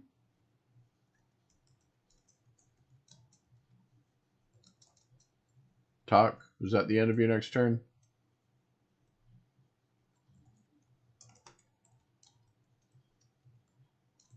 Sorry, Kevin, can you hear? I can't hear him. Yeah, me neither. Did he mute his microphone? That's because I was on mute. I was trying to medicate one of the dogs. It's till the start of my next turn. Start No problem. of next turn. Okay. Start of turn, Takmanar.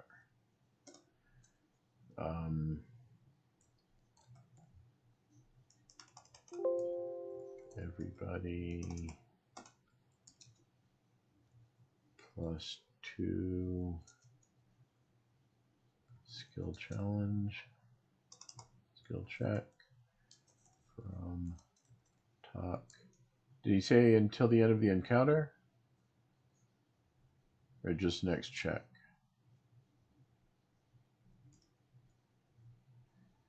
Okay. Nikita gets +8 skill from Shikana. And then Shikana's going to do Healing Word on Araceli and Nikita.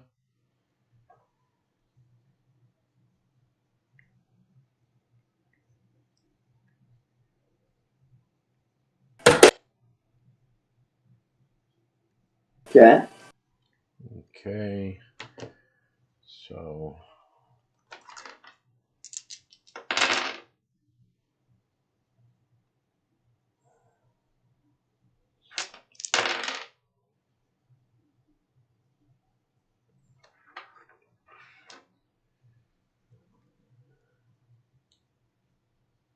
oops, let me apply that to Araceli.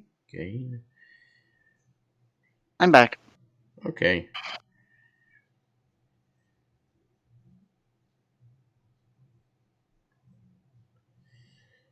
Nikita's getting a healing word from Shikana right now. Okay. Figured it'd be something like that. Okay. Nikita also gets a +8 on her next skill check from Shikana. Cool. As a power bonus, and I think it was an item bonus of a +2 from Takmanar. And Tak also granted us each 30 fire resistance. Oh, nice. 30 fire resistance. That will take a lot of the edge off. Certainly will help. Flames are damn hot.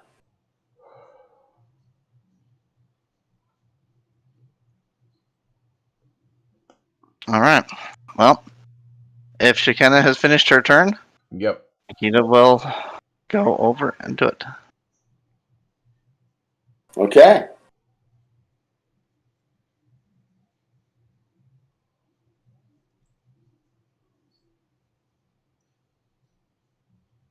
So I'm sorry. Whose turn is it now? It's mine. Just give me a sec. Okay, no problem.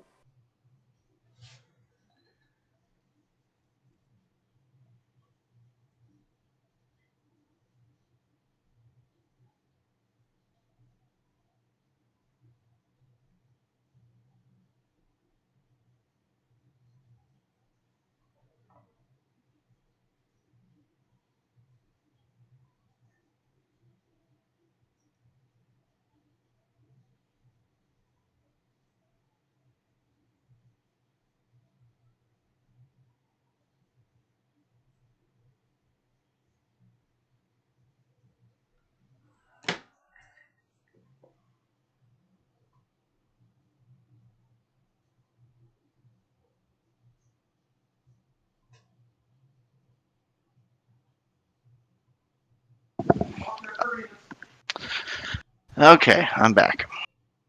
Cool. Sorry for that. I'm trying to No manage problem. a contract. Trying to manage a contractor while playing the game. Cool. That's yeah. Right on. Okay, so I will move to here, Mm-hmm. and I will make a thievery check. Okie dokie. That is a 36. Okay. Ready? That's a 36 thievery. Oh, I see. Yes, to disengage. Yes, you succeed. And let's see now. You re-entered the flames. Is that right? That's right. Yeah. So there's the adjacent square, which is 50 damage, Yeah. and then there's the actual square in which you have to be to do this, and that's 100 So damage. we have resist 30, right? Yes. So each of those will be 30 less. Okay.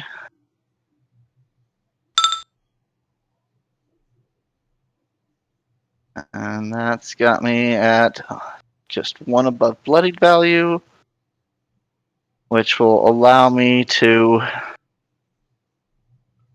move out. Taking another 20. Okay, well, I'm bloodied again.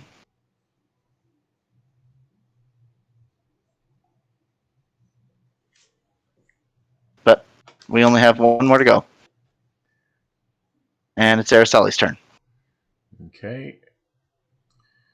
So, hang on. What button? Oh, there we go. So is this in the fire square yet still adjacent to the gem, or is this a not in the fire square but adjacent to the gem?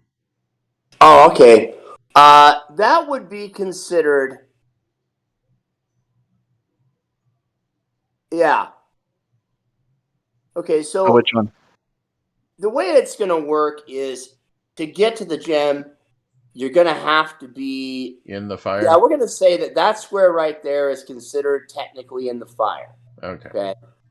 Yeah. So to be adjacent to the gem, I have to be in the fire.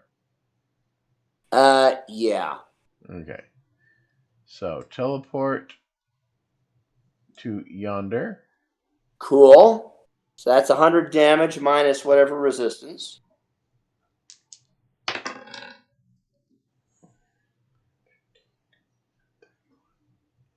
46 Arcana. Cool, that's a success. That's our fourth success. Yes, you have succeeded. You have disengaged this fourth set of wards. Does the fire disengage? No. Okay. Oh, hell, that's the whole point of that. What's Nikita's very disappointed. Yeah, sorry. That fire ain't Okay. She gets disappointed frequently. Okay, Araceli has a novel solution to the problem that she wants to attempt. Make a spiral staircase out of stone? Not quite a spiral staircase, but she wants to layer off 2 squares down these 8 squares with one of her stone platforms. Okay. So she's no longer adjacent to the fire. Okay. Oh, I see where you're going with this. Okay. Yeah, as long as you can surround yourself on both sides and the front, and as long as it's going to go over you, you could do it, because otherwise the ambient heat is going to be too much. Oh, so blocking off the half of the fire pit isn't going to do it? Oh, I see. You're going to block up. Oh, I get it. You're building a. Oh, I see. Yes, that will do it. Yes. Sorry, I thought you were doing something else.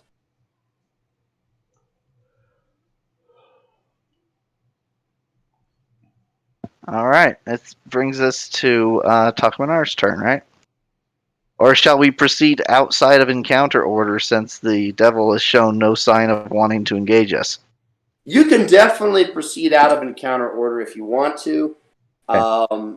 The main thing is we'll just have to make sure that we keep track of when you go into the fire so that we don't lose that sense. But yeah, we don't need to keep track of rounds right now. All right, so that leaves us with how do we get down this pit? Exactly. Okay, Araceli proposes. Well, You're the tactician. Despite the okay, so we're not going round by round now, correct? Right. Okay, she does want to give a little distance away from the fire pit, even with her blockade down there. With her regen, it'll take a couple of rounds for her to heal up. But what's 20 seconds, right? Right. Well, if we're out of encounter order, then we can't do encounter actions. Well, then that is true. Well, then let's not go out of encounter order yet for 3 rounds and skip. Okay, now she's healed. Okay, cool. And then we go out of encounter order. Okay, so we've got all 4 gems, right? Yeah.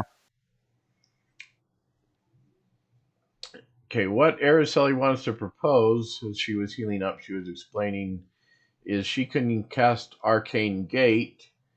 You said the bottom of the fire pit is about 100 squares down, and I'm still having trouble visualizing what it is we see down there. Is it all fire the whole way? Is it coming from It's some? fire. Well, you can't see well enough to see what's outside of the bounds of the fire, but what you can see is that this fire continues down for what you think is about 100 feet.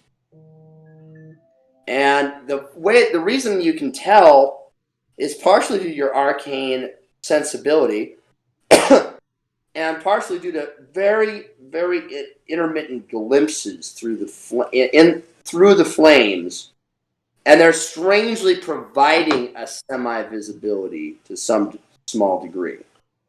But you can't really tell much more than that. Well, if this isn't a viable way to go down, Nikita's just going to go back the way she came. Well, as far as you can tell, this is the only way down. Well, I can always go back the same way I came in. Yeah, I suppose you can.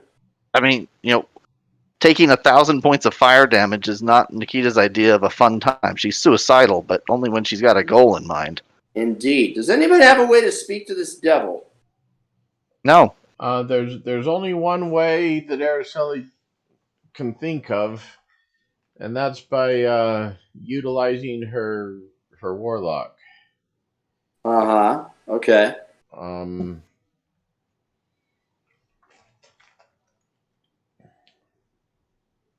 Nikita will gesture to the devil towards the fire pit in a non-verbal attempt to communicate, "Why don't you go first?"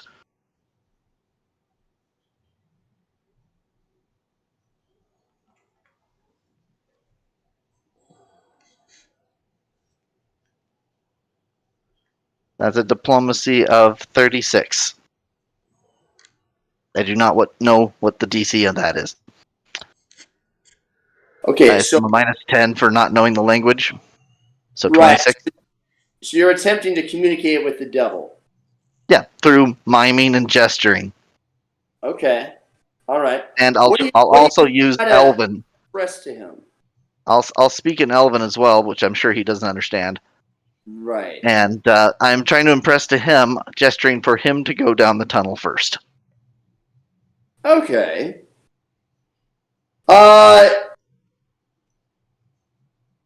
It's a pretty easy non-verbal gesture. It is. But there's a culture gap, so I don't know. Right. Well, he seems to understand what you're saying, what you're attempting to express. But he's kind of looking at you as if, like, what's in it for me, or what's why. Okay.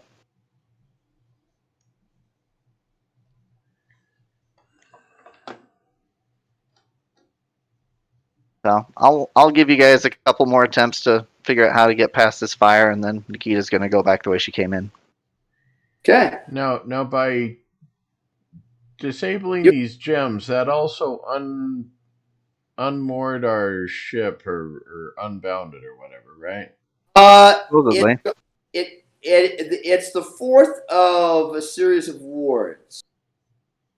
And let's see, looking at the... We did 3 of them in the other room where we ran into the horror. We've already undone a series of wards. I believe there's one more. But let me just double check to make certain. Hold on.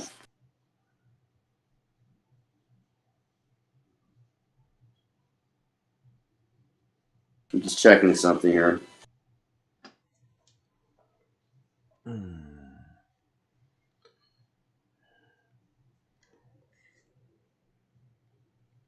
Okay.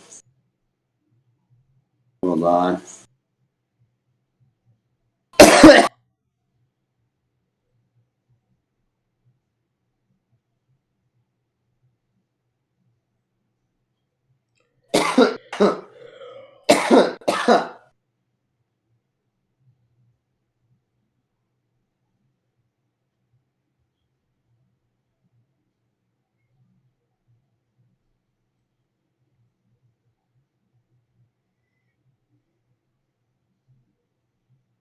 Hold on, I just want to make certain of this.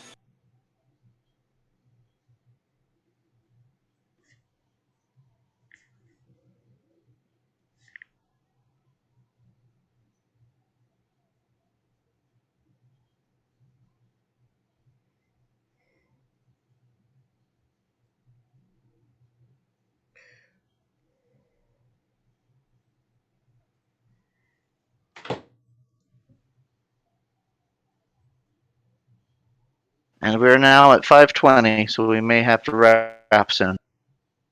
Yes, fairly soon. But I'm going to see if I can find this first, just so everyone is certain about the status of that situation. I should know in a second here. I'm just trying to dig up the info. Okay.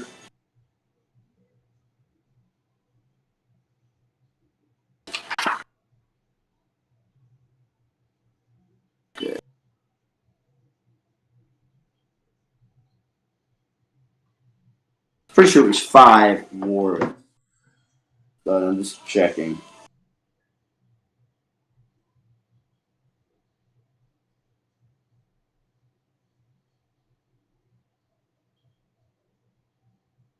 Alright.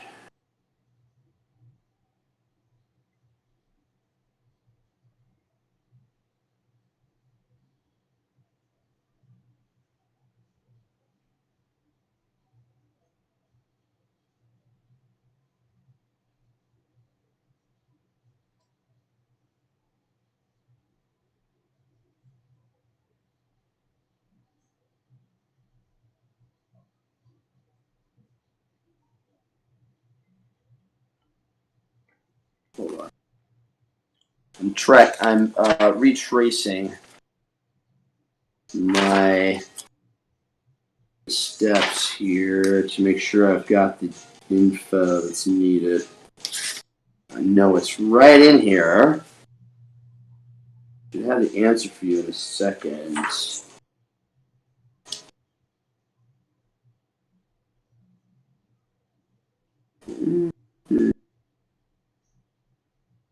Yeah.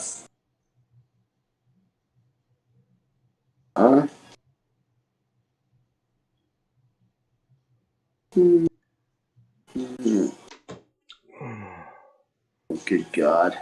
Let's see.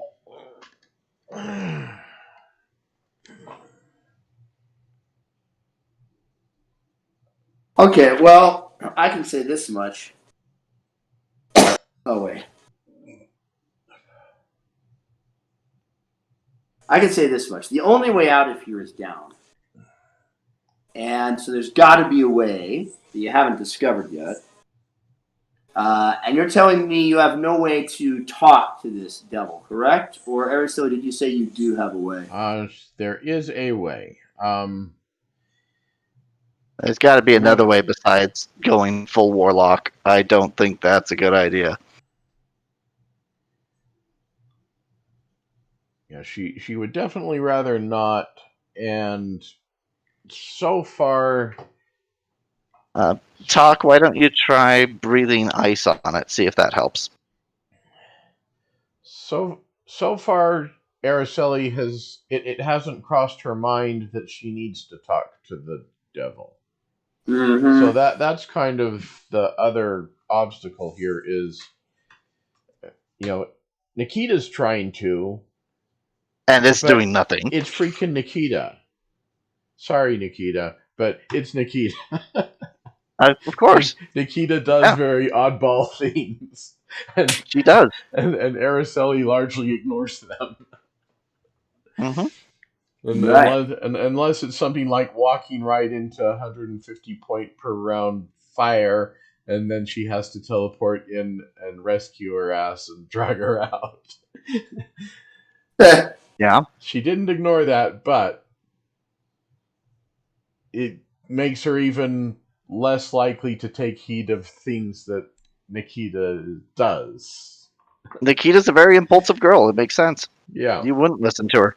So, guys, That might have been all the wards. But you know that you have to go. You have to progress on your journey. You're going to have to go into the depths of that flame. Now, Okay, hey Barry, can Well, we metagame for a second? there's got to be a way to disable it because 1,000 points of fire damage will kill us all. Obviously. Let me mention what I want to do to Barry, so that he, this is going to be kind of meta conversation, so that he can understand what I'm getting at. Go ahead, man. Because I can't have a perfect envisioning of what we're seeing here. What I am seeing is that there's a fire pit. As we look down, it looks like it goes down 100 feet. But I can't tell really if the fire completely fills it from the bottom of this, or if the fire source is somewhere in the middle. You said we can kind of glimpse through enough of the flame from time to time as it moves to see that there is a bottom of this about 100 feet away. Am I correct so far? That is correct, yes. Okay. Can we tell if there is fire at the bottom of this, or is the fire source actually above the bottom of this? As far as you can tell, it's filled with flame. Now, there's one thing I should mention.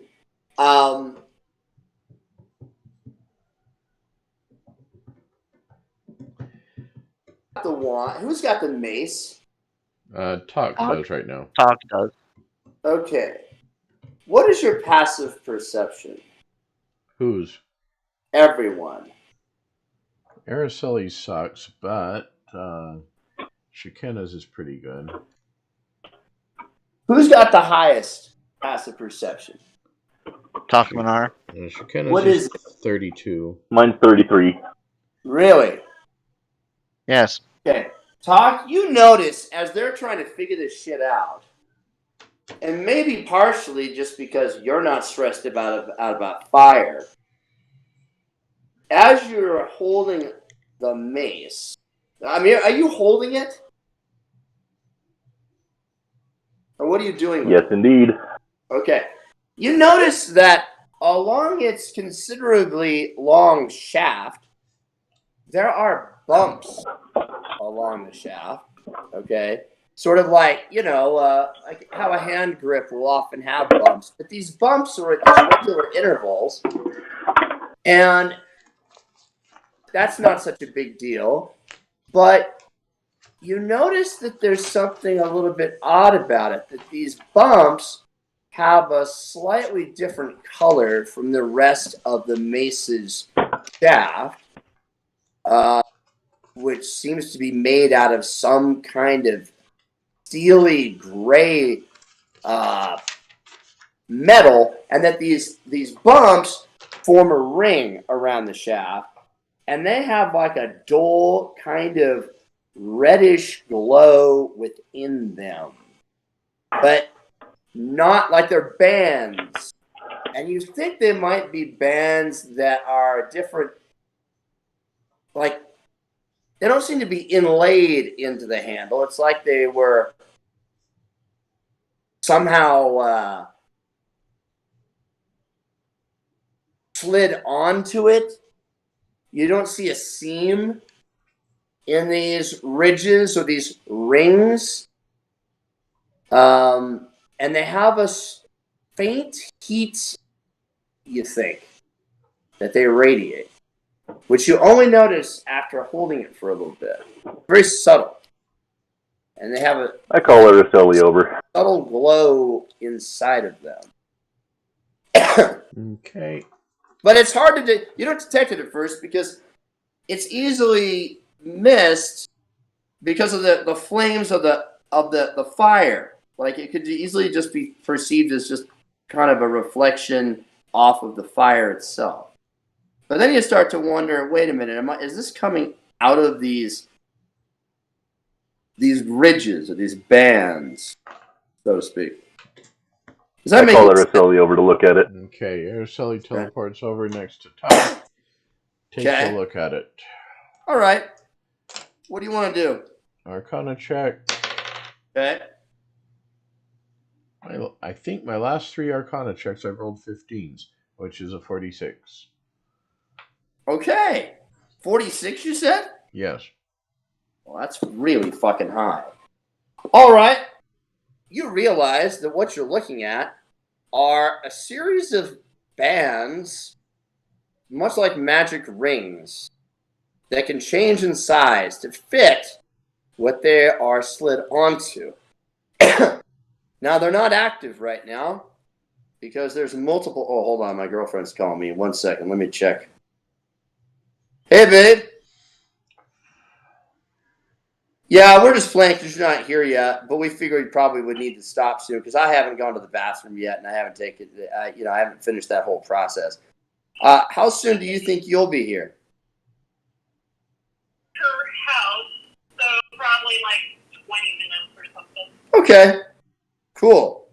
All right, babe, I'll see you in a while. Okay, bye-bye.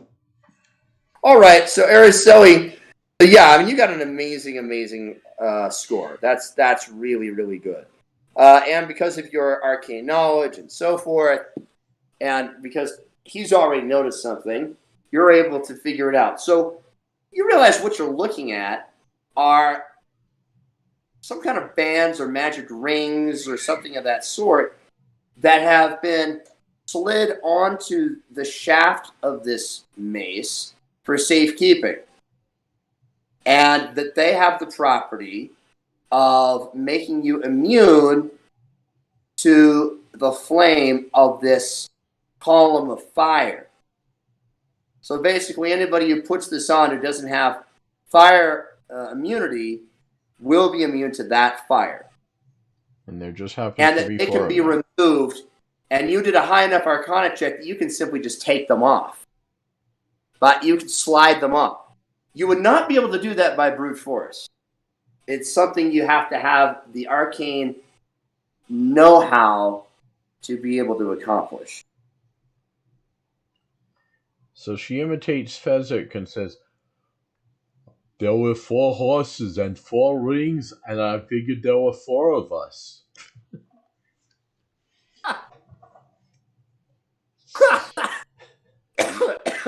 Awesome. So she starts handing out magic. I'm kind of picturing them almost like bracelets. She starts handing out magic bracelets and says, "I wish we'd have known about this before we fucking burned our asses off deactivating those gems." Indeed. Oh, shit.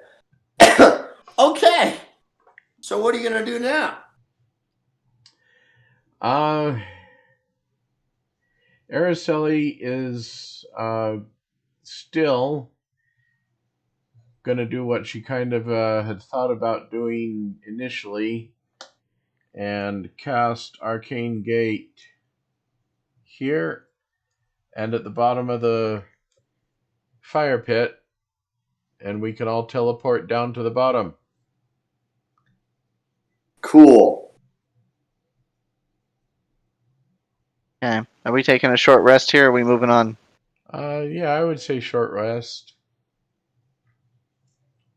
Araceli uses her. I mean, I don't want to rest here, so I won't unless everyone else does. But I'll wait for you. Araceli would like a rest. Shekinah would definitely like a rest. Araceli would like to. What was it? Was it Nikita's suggestion, or Araceli was just imagining it of creating marshmallows to roast over this fire pit? That was Shekinah's suggestion.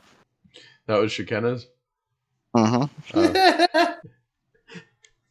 Anyway, it seemed like a good idea to Araceli. So she creates gigantic 5x5 foot marshmallows.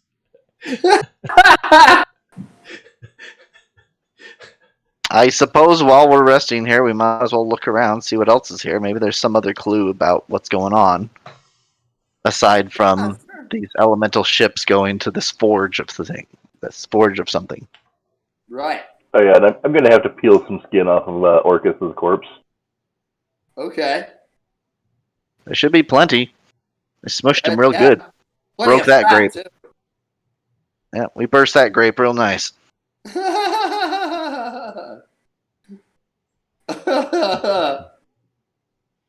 Yeah, and he stinks, and he's corroding quickly, Araceli collapsing in. And- hands a stick with a giant marshmallow to the devil as well. Uh-huh. Kind of gestures as she's roasting a marshmallow over the flame for him to do the same if he would like. Yeah, I mean, if he's not acting hostile, I think it's safe to take a short rest with him here. So.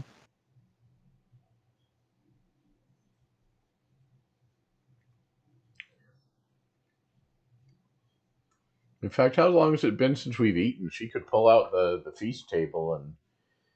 About 20 minutes. We just left the ghost door and walked up the stairs and found this. Yeah, you were fresh. You were like fully rested from an extended rest. Okay.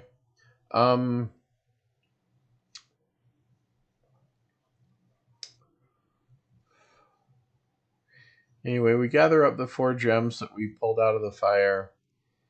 Are they worth anything?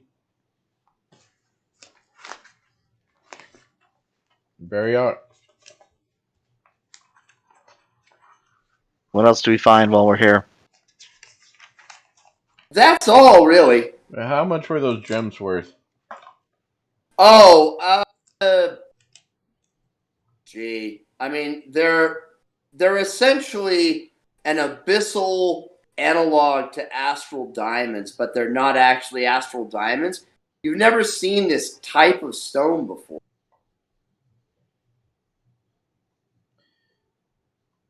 So probably A lot. a lot and nothing at the same time. Yeah, indeed. I mean, It's like for the right collector, Exactly. we're in the abyss. This might be good money to flash around if we need it. sure. And, for you guys, it's kind of thing that you guys would collect. Like, Yeah. what do you get for the person who has everything? I know. I'll get a stone that doesn't exist outside of here. What the hell? That's worth incalculable amounts for the right person.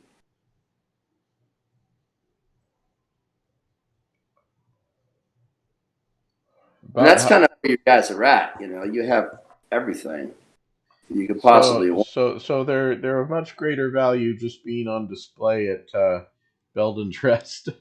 Probably, which is so damn hilarious. Maybe embed them into the skull mace if Talk doesn't want to keep it for himself. hang it over the mantle. Totally. I love it. A glorified paperweight. Door stop or something. Good hell. Love it, man. Can't Okay. remember No other clues. what book it was. All right. I think it might have been Master of the Game, where somebody had like a fist-sized diamond that they were using as a doorstop because they didn't know it was a diamond. It was like back in South Africa before diamond mines were actually discovered, and it was because somebody recognized it as a diamond that led to the discovery of the diamond mines of South Africa. Wow, that's crazy. That's nuts. Yeah. That's kind of mind blowing. Jeez. Okay, so short rest achieved.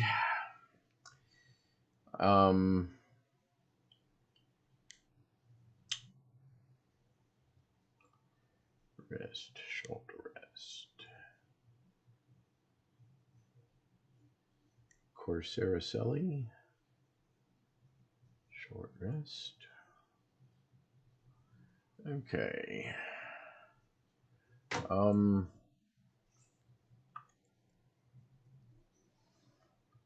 and then I guess we do the astral, or not astral, the arcane gate. Teleport down to the bottom of the pit, and did we find anything else in that chamber before we go? I think we asked already. Okay, so nothing more that, as far as you're able to determine. bottom of the fire pit. What do we see?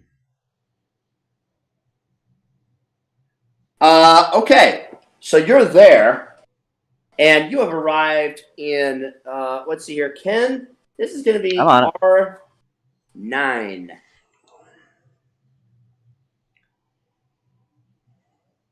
The slave kitchens, and I'll give you a little description, and then we'll end. And I'll let Ken pull up the map so that you can kind of get a sense of what's up. There you go. Okay, excellent. Thank you very much. So the fire in the middle of that is the same fire Yes. going up through our fire pit. Okay. Correct. Yes. Okay, and let's see. By the way, the lighting conditions in here are bright lights in the lower part of the chamber where you are. The upper part of the chamber, it's dim light. The upper part would be to your left. And this is a jet of white fire that you are in. In the core, it is white. And with these bands on, you can see without any obstruction. You can see clearly without being blinded, and you're not impeded in your vision in the fire. Okay. Let's see here. The stench of filth and rot. It would hit you like a hammer if you were not in the fire. But that blows beyond the blazing elemental vent that fills the tunnel from which you came above. A multi-level cavern surrounds the vent, divided by what appear to be high walls of glowing black stone, from which a keening wail rises and falls. On the tier below, a Goristro, which is a type of demon, you've encountered a few before, wielding a flaming brand, is whipping a quartet of rot harbingers. You've experienced those before. They're a type of horrific, sort of zombie-like, medium-sized undead being. Anyway, and they in turn are tending large vats hanging over the fire. Suddenly, a mezzademon rears up on the cliff above, shrieking out in alarm. So, what you've got here, you've got a mezzademon up above. You're not sure what else is up there. You've got the Goristro slave master, and there are 8 of these there's 4 of these rot harbinger reavers. And it's on. Time for a battle. The ceiling of the cavern is an average of 50 feet above the uneven floor, so 10 squares. There are 3 iron vats hanging over the central fire vent, or among it, and they contain some sort of foul liquid that is boiling. Let's see. The heat down here is very hot, hotter than above. The cliff is a steep slope that rises to a height of approximately 20 feet, dividing the cavern into the tier. See here. You've also got on the other side, you've got another cliff of the same height. Then there are smaller elemental vents. They're difficult terrain, and they are burning with flame.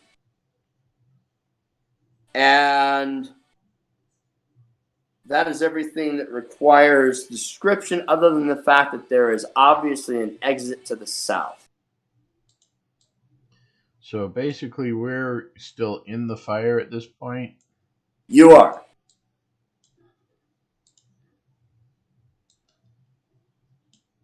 And then Ken, he'll end up placing the enemies, at least the enemies you're aware of. And we can roll initiative now, or we can roll it next time. What do you guys prefer? I'm fine with next time. Okay, we'll do next time. So when we come back, we'll be at the beginning of a combat with these lovely people. Or beings, things, whatever, not people, undead. They're not even really aware. And we'll take it from there. Now, I'm no longer in rehearsal for anything. I'm in a new show. But that's only on Mondays and Tuesdays. So I should be able to play. Let's see. I'm free on Friday until about. Fridays I'm free until about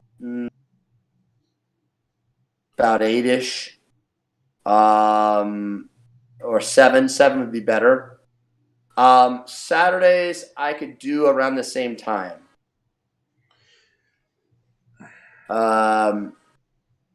Roughly until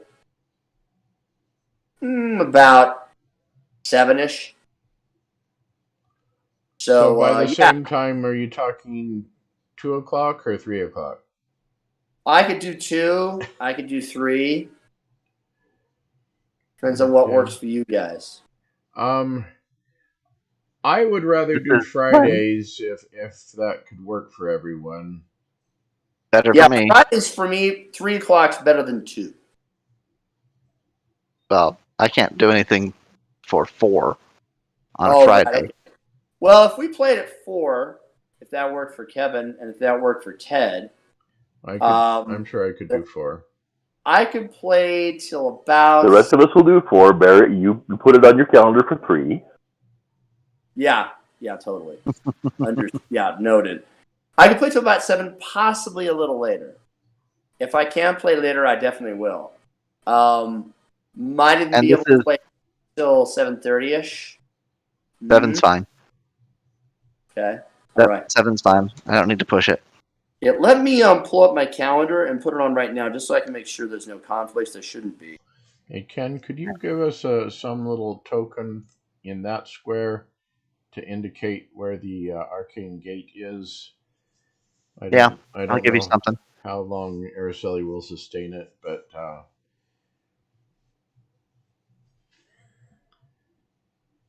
letting us know it's there for now. Where you want it? Right there. So interestingly enough, our next session is Friday the 13th. That irony is not lost on me. I love it. Okay. Yeah, something like that. There you go. Cool. And let's see here. All right, guys. So I'll plan on seeing y'all here next Friday at 4 sharp, and we'll do it. 3. Okay. All right. Or 3? Well, for you. For you. Oh. Right. Okay. Cool. All right. Sounds good, guys. Congratulations on slaying Orcus. That was tremendously anticlimactic. Good God. And I'll see you then. Yep. We'll see you guys. Okay. Have a great night. When are you gonna make it down and check out the VR thing, Barry? Oh, I'd love to. I'm really broke until I get paid, which is, let's see, next time is the 15th. No, the 20th. So if no sooner than by sometime close after the 20th, or at the very latest by the as soon as possible after the 5th of December when I get Okay. paid the next time. Yeah, I'd love to. That'd be fun. Okay. Yeah, man. Okay, all y'all. Have a good one. You too. Enjoy your evening. Talk to you later. Okay.